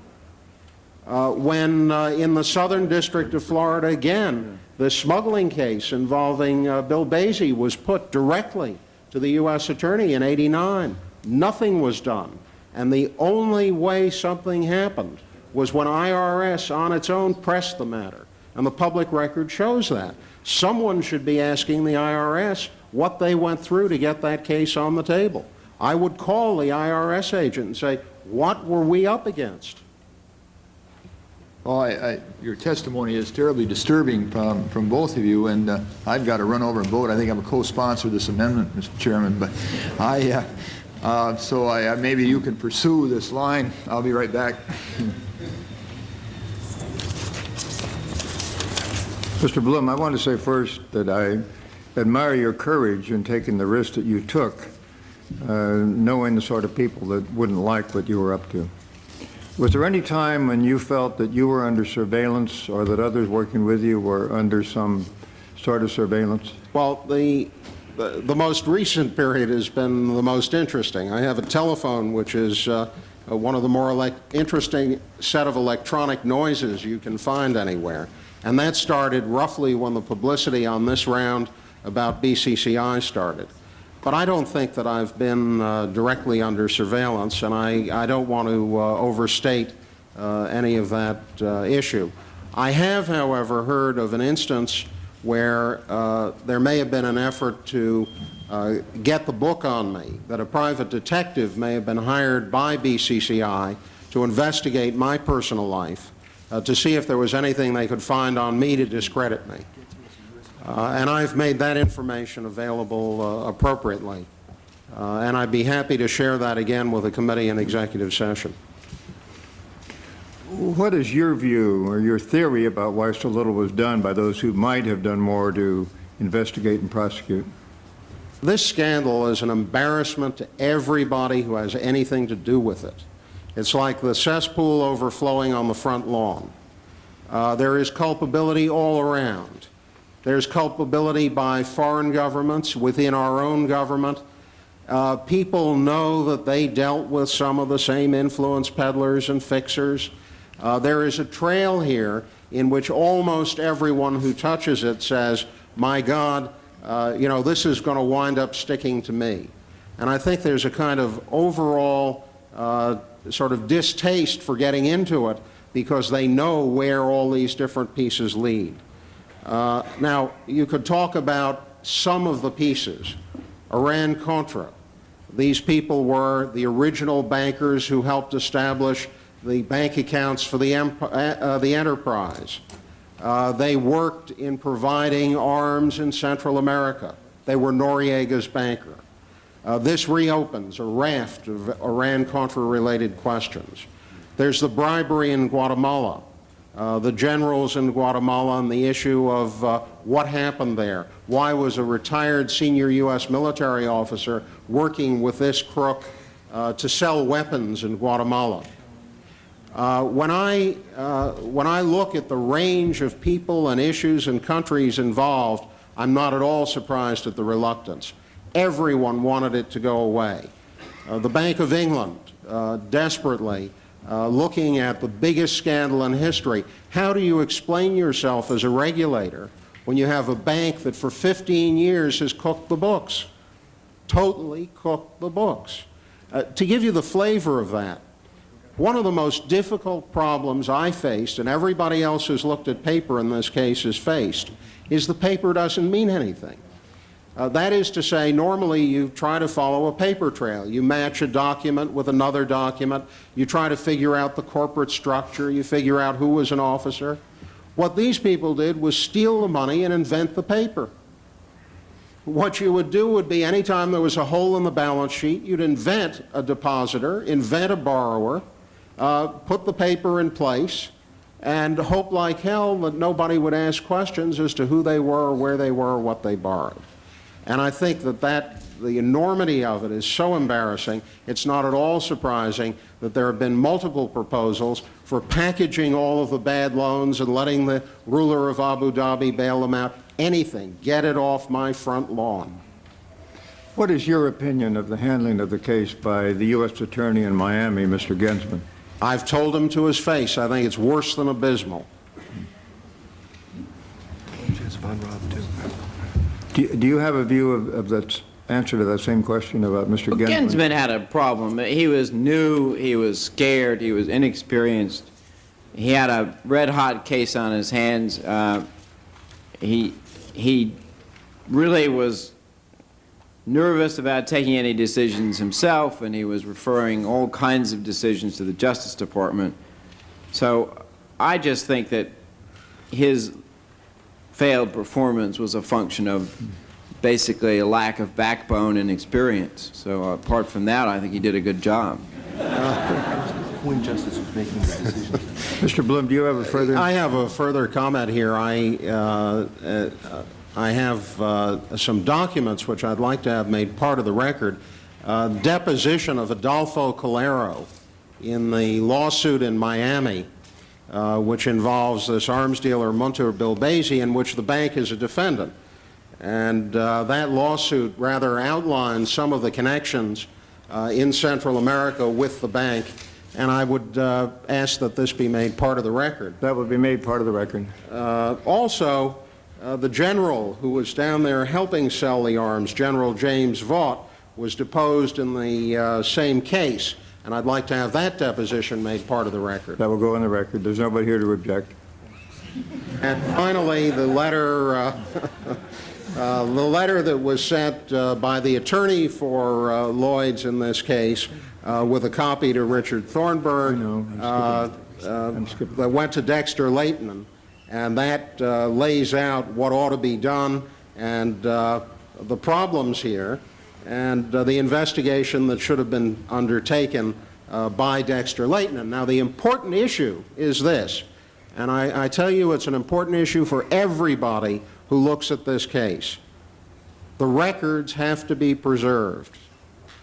There are records everywhere. There are records in London. There are records in Miami. There are records at the Fed. There are records in, I'm sure, the Middle East and in Pakistan. People are trying to destroy, hide, and lose those records as we speak. 3 weeks ago, there was a large fire in a warehouse in London. My understanding is several firemen were injured fighting it. That was BCCI records. There are a lot of people who will be embarrassed by those records. I think every effort should be made, both by this committee and the courts, to protect the records that exist from destruction and make sure that the various agencies and committees that investigate don't come and find empty boxes. And I'd remind everyone in this room that this committee has already seen what can happen within our own government. We were in Miami in the spring of 1988.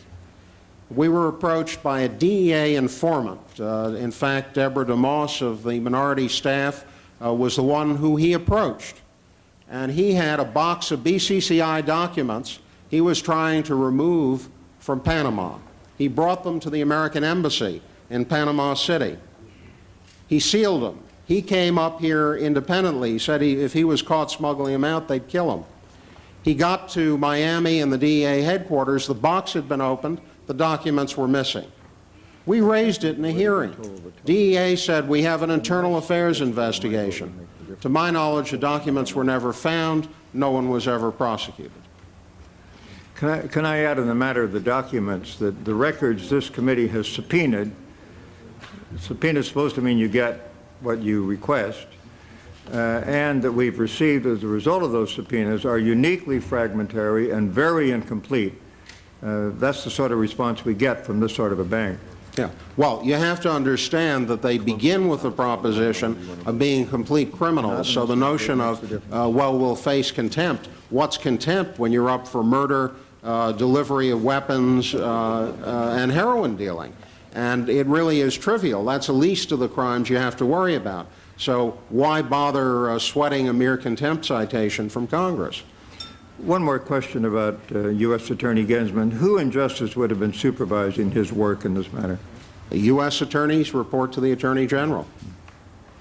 What do you mean when you said a bit ago regarding Centrust? You said the Fed was able to put it together. Well, the Fed in its most recent release has linked the two banks and has made it clear, based on the records in its possession, that Centrust was effectively floated past an audit in Atlanta by the Home Loan Bank Board with money from BCCI and in connivance with key BCCI people. The Fed has that out as a public document. It's been known for months and months and months, and the U.S. Attorney is nowhere. In your opinion, did the Fed have a similar opportunity to be aware of what was transpiring in connection with the acquisition of First American and Independence Bank in California? I really am not familiar enough with the situation of the Federal Reserve to tell you what they knew or what they should have known and what in fact they should have done about it. I can say this. I've heard that the Fed has its share of extraordinarily interesting documents, and you might want to ask them about an audit they did of First American Bank, which I've heard includes information about payoffs in Washington, and the lists that they appear to have seen of people who were paid off by the bank, and where those lists are and who they've given them to. Well, we will most certainly follow that lead. As you know, when pressure began to be put on Panama's General Noriega for his participation in illicit narcotic operations, many of these enterprises moved south, and particularly to southern South America. What can you tell us about this, and do you make a connection between this activity and the decision of BCCI and people like Mr. Ferron to invest in countries like Argentina, Chile, and Uruguay? I think the Argentine connection in particular needs careful examination. Mr. Ferron moved south as the money opportunities move south. He has engaged in debt equity swap. He has been involved in a wide range of dealings financed by BCCI in Argentina, and I would argue that that merits careful investigation. I don't have personal knowledge of it, but I can tell you from the patterns I've seen emerge that an investigation would be fruitful. There was talk a few years ago back in Argentina of setting up an offshore banking zone. Do you believe that proposal had anything to do with Mr. Ferron's presence in Argentina?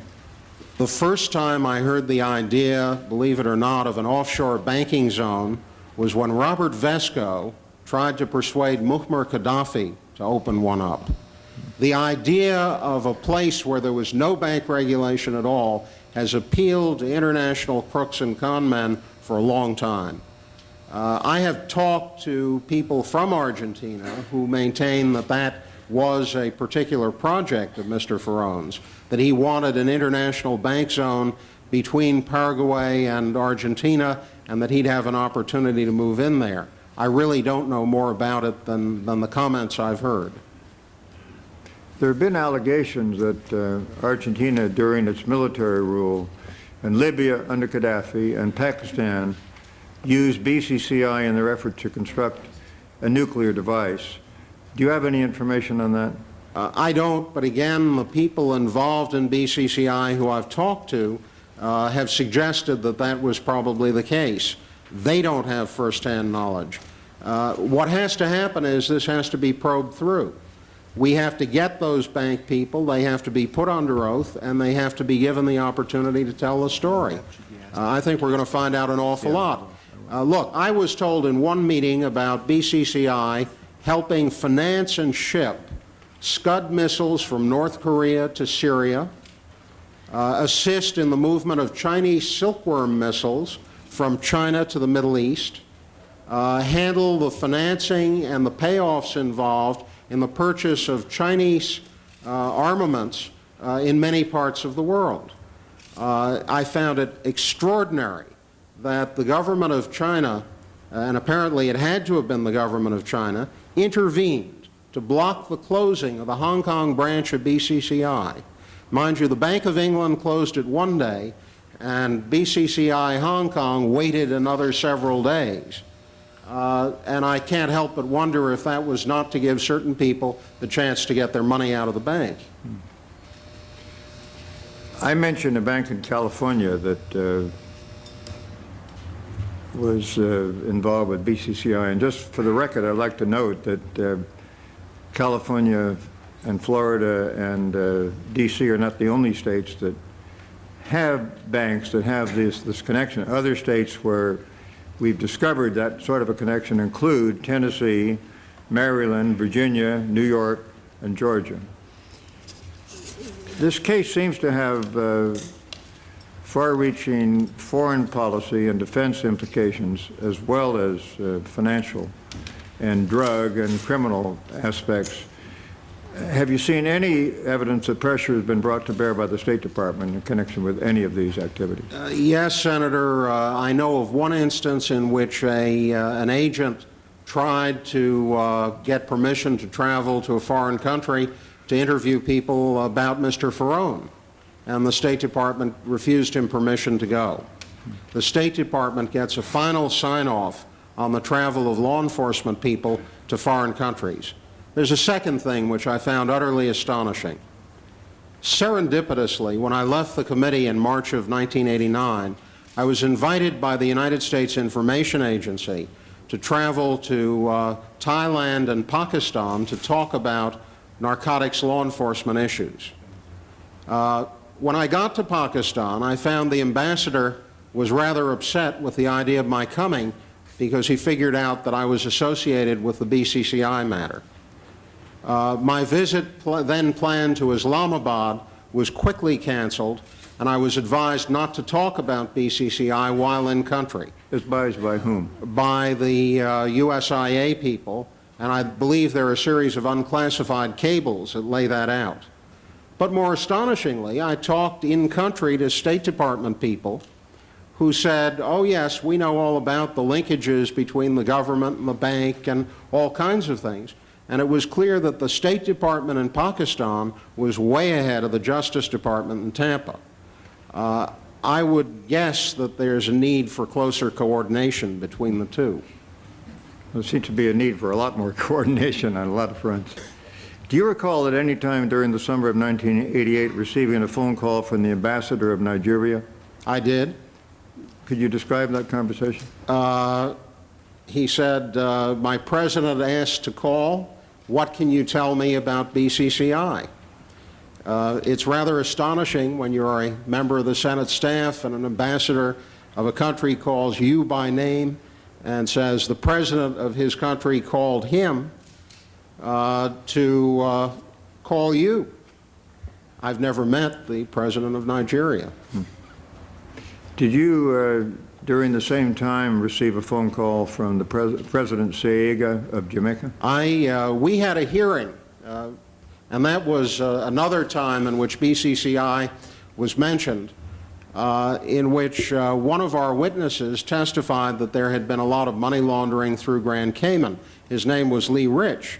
And one of the things he said was that high officials in Jamaica, particularly Prime Minister Seaga, then Prime Minister Seaga, had done it through Grand Cayman. I received an astonishing telephone call from the Prime Minister himself, lambasting me for allowing this guy to make a remark he made absolutely off the cuff. I think it was to an open-ended question from Senator Kerry. I think now we discover that Jamaica had central bank deposits at BCCI. The Jamaica State Oil Company, Jam Oil, banked with BCCI, and a series of people closely connected with Jamaica have been BCCI's good customers in Boca Raton. I think that bears further investigation and discussion. Apparently, the government of Jamaica had its connections with BCCI too. Is that correct? Well, that would be the central bank deposits. Yeah. You mentioned that a faction of the Afghanistan guerrillas, the Mujahideen, were involved in heroin trafficking. Could you tell us which of the factions? Again, this is from people who are involved in it, but I don't have firsthand knowledge. It's the faction controlled by Gulbuddin Hekmatyar, which is the faction we have supported. There's been some reporting on that. I think there should be a lot more. Can you tell us anything you know about BCCI's relationship, if there is one, to narcotics trafficking next door to Afghanistan, in Pakistan and in China? It's very hard to say, except that the people I've talked to at the bank, again, one who was a participant in the black unit, said the branch networks in China were established to service the needs of people who were smuggling heroin out of southern China. BCCI was one of the very few private banks operating in southern China. As far as the relationships in Pakistan, people have said that that is the core of the matter, and that we should be looking as an investigative matter about the links between the bank, the Pakistani government, and the Pakistani military, and particularly the links with the monies we've expended in support of the war in Afghanistan through that military. Do you have any indications that the late military strongman dictator Zia tolerated or benefited in any way from these activities? I've been told that Zia and Mr. Abadi were very close friends, to the point where when he had a severe coronary, it is said that Zia left a state dinner to be at his bedside. Beyond that, I can't offer you anything. Given the revelations that were made yesterday by Senator Kerry concerning CIA knowledge of BCCI activities, looking in retrospect, what do you think was the relationship between BCCI and U.S. government agencies, including CIA and any others? Senator, I'm terribly reluctant to speculate about who and which and how. I know that there are many people, particularly at the CIA, who thought very badly of this organization. Whether there were other intelligence people who were involved in it is very hard to sort out. However, we can say that there are links back to what appear to have been the old network that was being run out of the NSC. And whether that continued, whether there's information in this bank that that network continued, I can't answer. But I think that's a matter for serious inquiry. Thank you very much for your responses.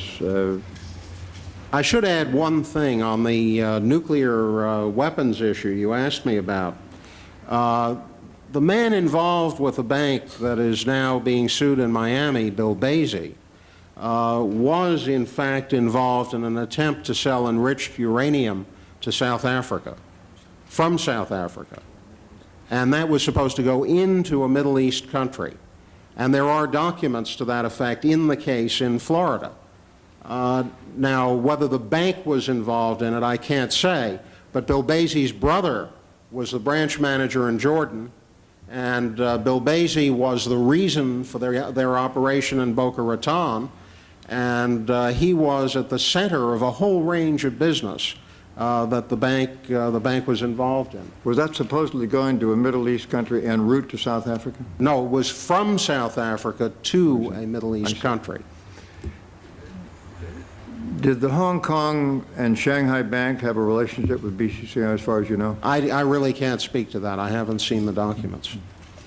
I want to get back to you with one question a bit later after a joint question for you and Mr. Van Raab. And Mr. Van Raab, I want to compliment you too on your perseverance and your diligence and the fine record you have of trying to get to the bottom of things and working so hard on fronts like this.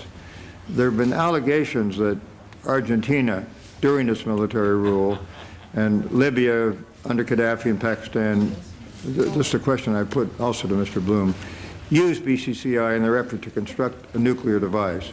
Obviously, given the facts that the administration is now unable to certify that Pakistan does not have a nuclear device, this charge is very, very grave. Do you have any information on?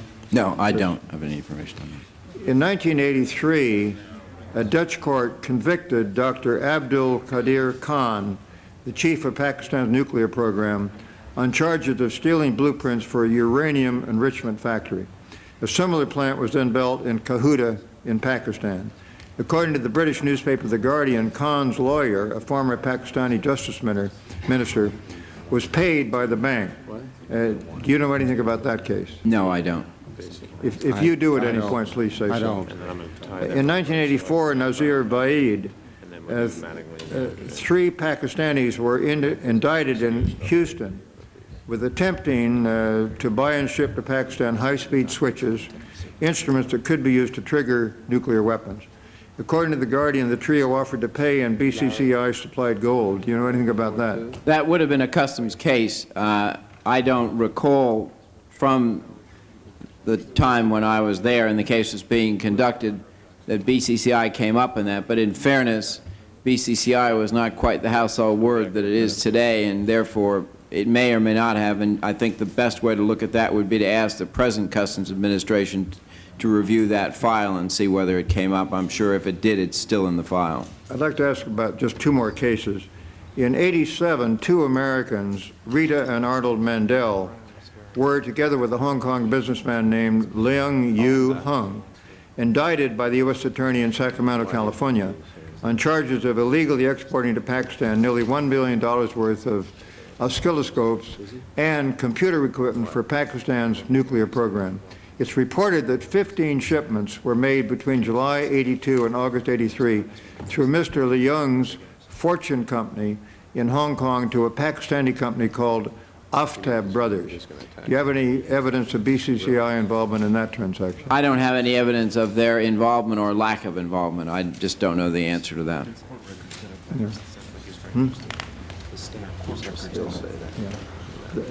I'm told there are court records to that effect. Okay.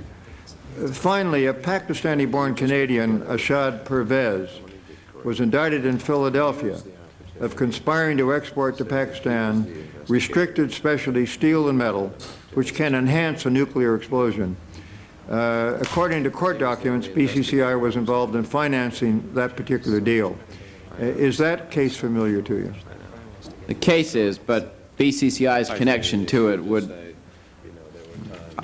I'm not aware of it, but it's quite possible. I mean, as Mr. Blum indicated, that was one of the lines of business that they had, was basically helping to finance and make easier deals like Senator, the problem that we're all having in dealing with this bank is that, go back to the first proposition, it had 3,000 criminal customers.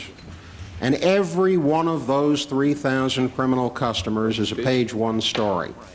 So if you pick up any one of those accounts, you could find financing for nuclear weapons, gun running, narcotic stealing, and you will find all manner and means of crime around the world in the records of this bank. And what we have to do is kind of find some structural framework in which to look at the various issues raised by the bank. And I think one thing that we have to be absolutely certain of is that the records of these 1,000 criminal clients are maintained. And that's the thing that I think is the most important of all. One final question. You said earlier, Mr. Bloom, that the bank is a factory for falsified letters of credit. Mm-hmm. I thought that Mr. Van Raab might have information on these shipments to Pakistan because of the issue of false customs declarations. And the question I'd really like to put to both of you is whether you know of transactions of this sort for nuclear devices or otherwise that were financed with false letters of credit from BCCI. I don't. I just can say to you that the letter of credit business they maintained was like none other in the banking world. Do you have any information? No.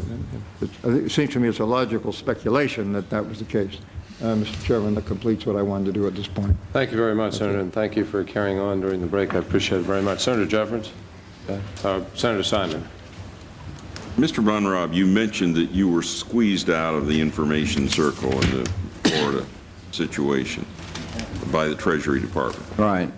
Why were you squeezed? Well, that's a tough question. They felt that I was overzealous in my drug enforcement efforts, and they were uncomfortable with the degree to which I worked with Congress and the press in trying to push some of the cases. And so in this case, they felt once again that I was pushing the case too hard publicly. I'm not suggesting that they were opposed to my pushing the case with agents, but they felt that I was being too cooperative with the news, too cooperative with Congress. I don't agree with them. I felt that, and still feel that one way to get good response on a law enforcement case is to be as cooperative as you can with Congress and with the press, because that in turn brings more pressure on that, gets you more agents, makes people more nervous. And it was basically a fundamental disagreement between Treasurer and me as to how the Customs Service should be run.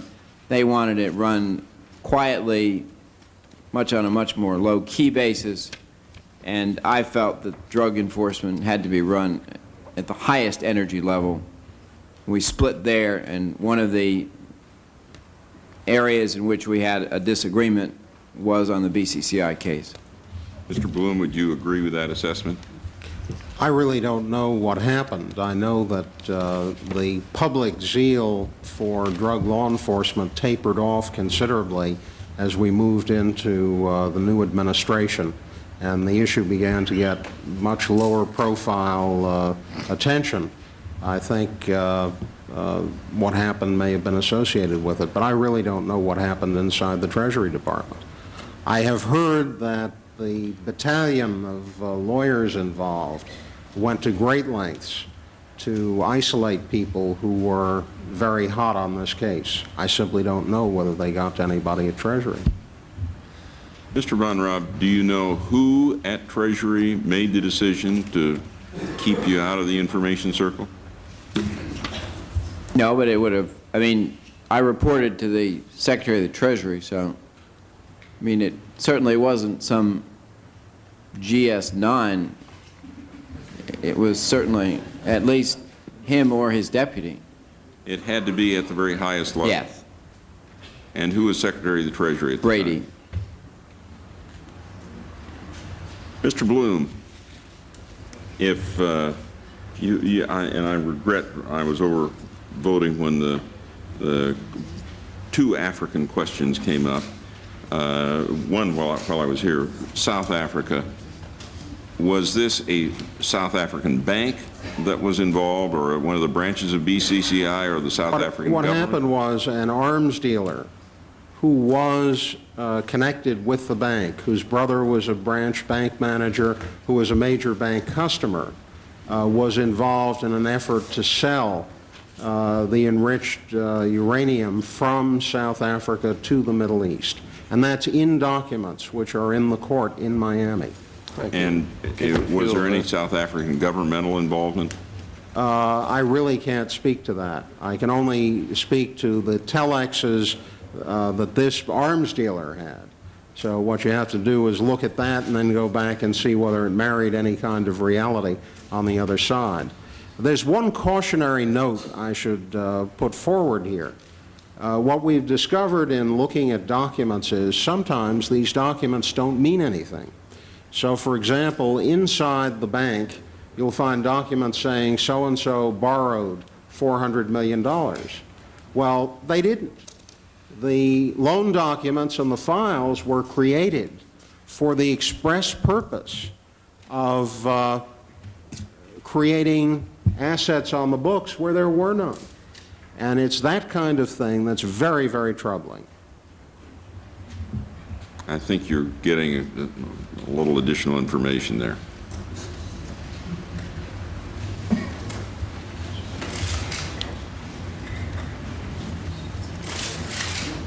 Yeah, one other thing I'm reminded of by a friend and colleague is that Bill Basie sold weapons from Jordan to South Africa. And he has a long record as an arms dealer, and he was a close colleague of the banks. And this would have been approximately what time period? 70 in the 70s, 75, mid-70s. So it was well before the de Klerk regime there.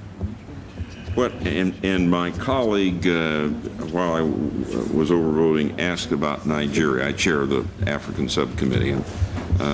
If you don't mind. Well, BCCI is the largest private bank in Nigeria.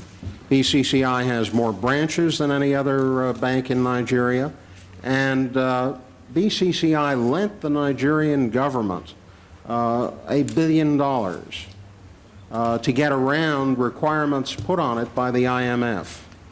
There are extraordinarily close relationships at all levels of the Nigerian government with BCCI.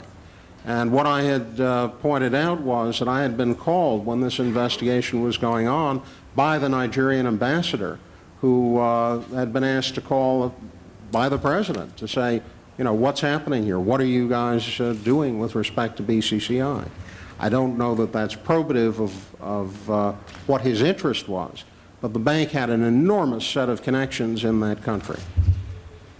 One of the things, Mr. Chairman, that is involved here, there are those in developing nations who said our only resource in terms of getting funds for our needs has been BCCI. Those countries who put their money with BCCI and their trust with BCCI, I think, have been looted. And now that the bank is closing, they'll see that this was not an assist to the third world, but rather a looting of the third world by some very rich people who made themselves all the richer. And in the process of doing that looting, also brought all manner of crime and corruption to their countries.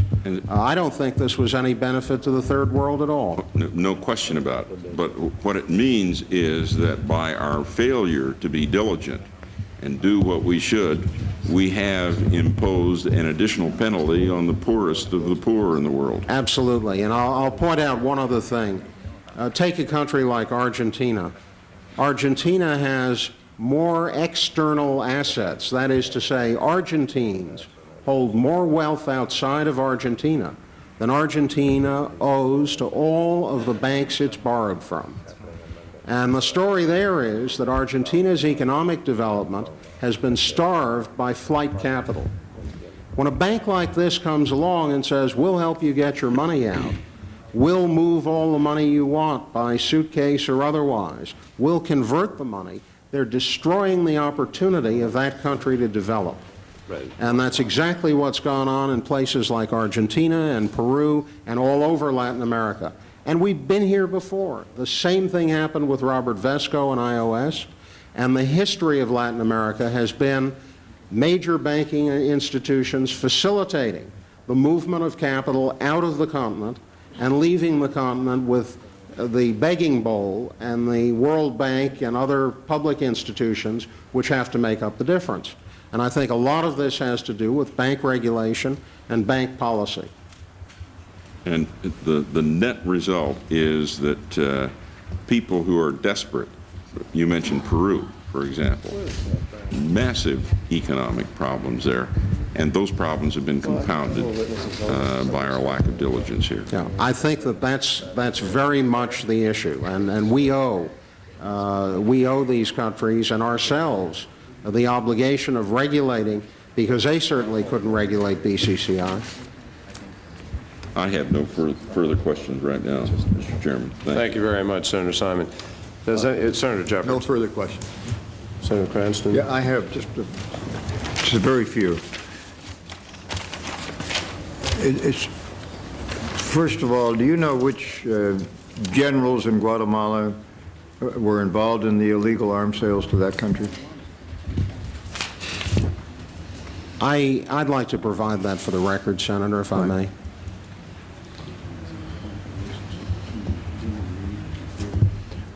What can you tell us about the knowledge or lack thereof of BCCI activities in the third world countries by the World Bank and IMF officials? Well, one of the areas that is going to have to be examined carefully is BCCI maintained a huge representative office in Washington. That representative office spent a lot of time dealing with the World Bank.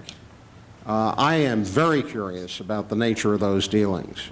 I don't know what was going on there, but I'd certainly like to. I know, too, that the BCCI people spent a lot of time cultivating the United Nations. Perez de Cuellar was flying around in their airplane. When the UN couldn't afford to transport him in appropriate style, it was the BCCI jet that carried him around. The UN lost money in BCCI. They obviously got very close to the major international organizations and institutions. And the question is, to what end and for what purpose? Let me finally put this question to both of you. The premise first is bad enough that we have this corruption and criminality in financial circles in our country and elsewhere. It's bad enough that many innocent individuals have lost their fortunes or significant parts of their fortunes by making ill-advised deposits in this bank. It's worse that poverty in third world countries, which can contribute to world unrest and grave dangers, has been enhanced, not reduced, by the activities of this bank. It's still worse that one of the worst plagues of the human race right now, narcotics, has been served to spread by this bank. And finally, it seems to me that it's worst of all that the grave threat of a nuclear weapon use has been enhanced by BCI's involvement in transference of nuclear technology from one place to another and one country to another. What advice can the two of you give us as to what policy and regulatory steps we should try to institute to reduce, if not abolish, the danger that this sort of thing can happen again? Well, I'd start off by saying that we're now confronted with an extraordinarily serious question, and that is, can the system cleanse itself? Will there be the will to follow these trails to ground? Will there be the resources? Will the various prosecutors and agencies of government in fact cleanse themselves and not be so embarrassed by past errors that they find it difficult to really do the mop-up and the cleanup? I think that's the first question. The second one is we can't go to sleep at the switch. You can't tell the regulators, look, this is business, we're not going to look at it. You can't walk away. Banking is the kind of business which is almost like a religion. You believe in money, you believe in banks, you believe in the way it works. And when someone comes along and perverts the entire system, the only protection you have is government and regulation. And I must say that this country now has been given the opportunity to learn that lesson painfully over a long period of time. We've had S&Ls, commercial banks, insurance companies, and now this, which just for ugliness surpasses everything. Not dollars, but for sheer ugliness surpasses anything else we've seen. You can't not mind that store. Mr. Van Raab. Well, there are two other points that strike me. One is that regardless of the slowness of law enforcement in responding, it's quite clear that they didn't have a mechanism or anything else with which to deal with this. I mean, we basically relied on the press, Congress, everyone else to develop information. And yet, the government itself, you would think, could start to pull together some of that information. I, in a small way, tried to establish this very minimal international money laundering team, which we called Operation Sea Chase. And the Treasury Department began to fumble with the issue of a central repository for collection of data,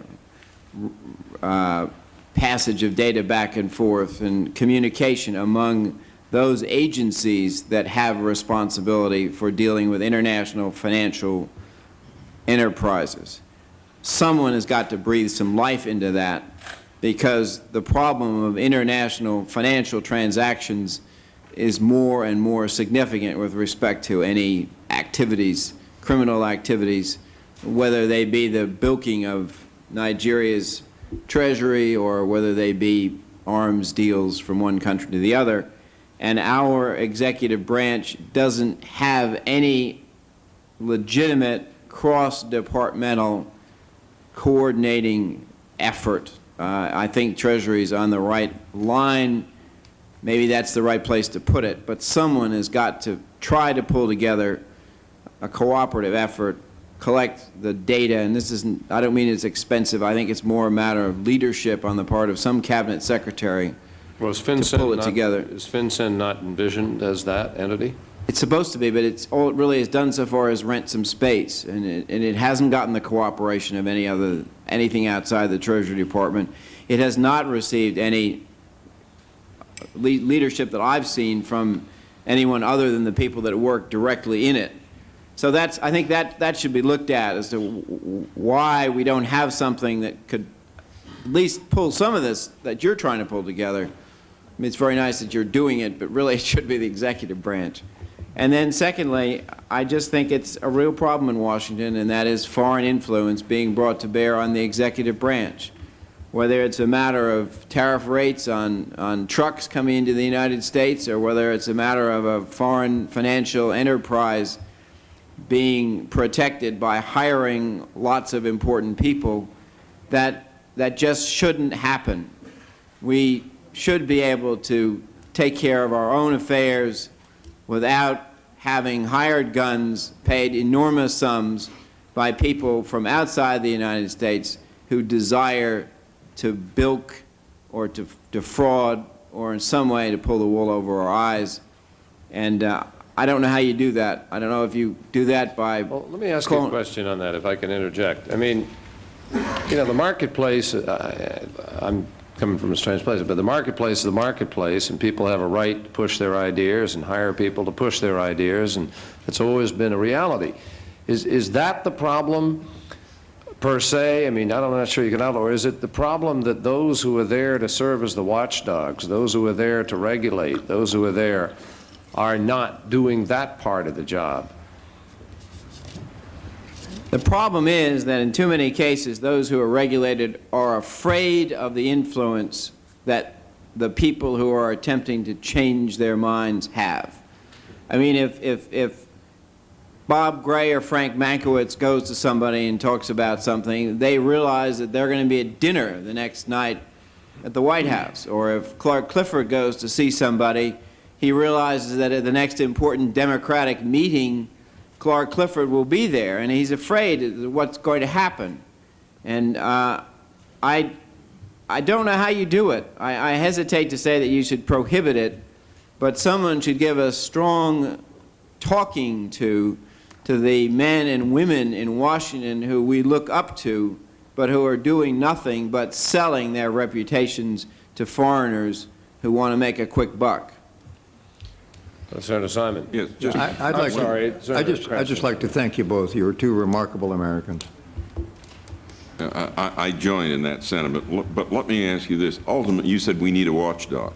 Ultimately, the watchdog on law enforcement in this country is the Justice Department. Do we need some restructuring there? Has the Justice Department done an adequate job in this field? I didn't say we needed a watchdog. Senator Kerry said we needed a watchdog. Someone did. All right.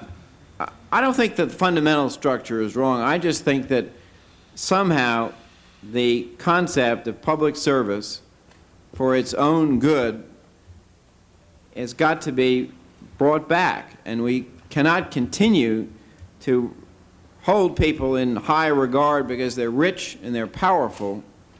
That in turn converts to influence, And that in turn converts to venal and corrupt activity. And maybe that's what's happening in Washington. And if you look at the important names who have assisted BCCI in this, they are all embarrassed. But I wonder if they would do it again. But if it is not a structural change that is needed, what you're saying is clearly there is a change in will that is needed. That's right. I need to ask you both. Senator Brown does have a few questions. We'd like to tide you over till 2 o'clock if we can for a brief period of time. Then we'll do Mr. Mattingly. And I think we're going to have to adjust on the question, and Mr. Taylor, and we'll have to adjust on the question of the subsequent portion of the testimony. I think Mr. Bloom was going to answer. I just had one point I wanted to add to your question about what do we do. I worked with Senator Kerry. It was his amendment on the issue of drug money laundering and how we were going to get some international agreements that would begin to rein in the money laundering operations. And I've watched how the State Department has danced and waffled and woven and failed to deliver up on the necessary agreements that would begin to get a handle on this. Then the question is, how do you hold them accountable? What do you do when an administration says, hey, that's a law, but we don't care, we're not going to do it, or we'll do it so slowly it's largely irrelevant? We've got to find some answer to that. There's got to be better accountability. And I don't know quite what the answer is, but it's at the heart of the system of checks and balances. And right now, Congress is losing that one. Congress doesn't have the tools to force accountability and bring people to book when they don't deliver. You can hold a hearing, you can embarrass them for a few minutes, but it's gotten so bad they don't even come to hearings anymore. Let me just say to both of you that I appreciate your testimony very much. You will be back at 2 o'clock and maybe return on another occasion depending on developments here. The committee will be following up, as I said, with Mr. Clifford, Mr. Altman, and others in September. But let me just say one thing. You know, I know personally that what you've said is difficult. I guess you sort of cast caution to the wind, and it's no fun being a target. And both of you, by being direct and being blunt, are obviously not going to win friends, and there are those who are going to try to attack you, attack the process, and so forth. I want to express my appreciation for your bluntness. We need some bluntness around here. And we need people who are willing to tell it like it is and do something about it. And I think that both of you serve notice to people that individuals actually can make a difference if they're willing to take things on a little bit. And I think you've done that over the course of time. Mr. Blum, your perseverance and efforts to take this to the district attorney and to stay in touch with us and to keep prodding and pushing have been important. And I think you deserve enormous credit for the courage that you displayed during the course of the investigation, the risks you took on occasion. And I know about those personally from that time. Mr. Van Raab, I know exactly what happened to you. And I was here on this committee, and I was chairman of narcotics, and I was very much involved in the early effort of the drug war, and I helped draft the 2 drug bills we passed. And I've seen what's happened to that effort. And you've been willing to suffer, you know, the slings and arrows by virtue of your decision to speak up, and that's painful.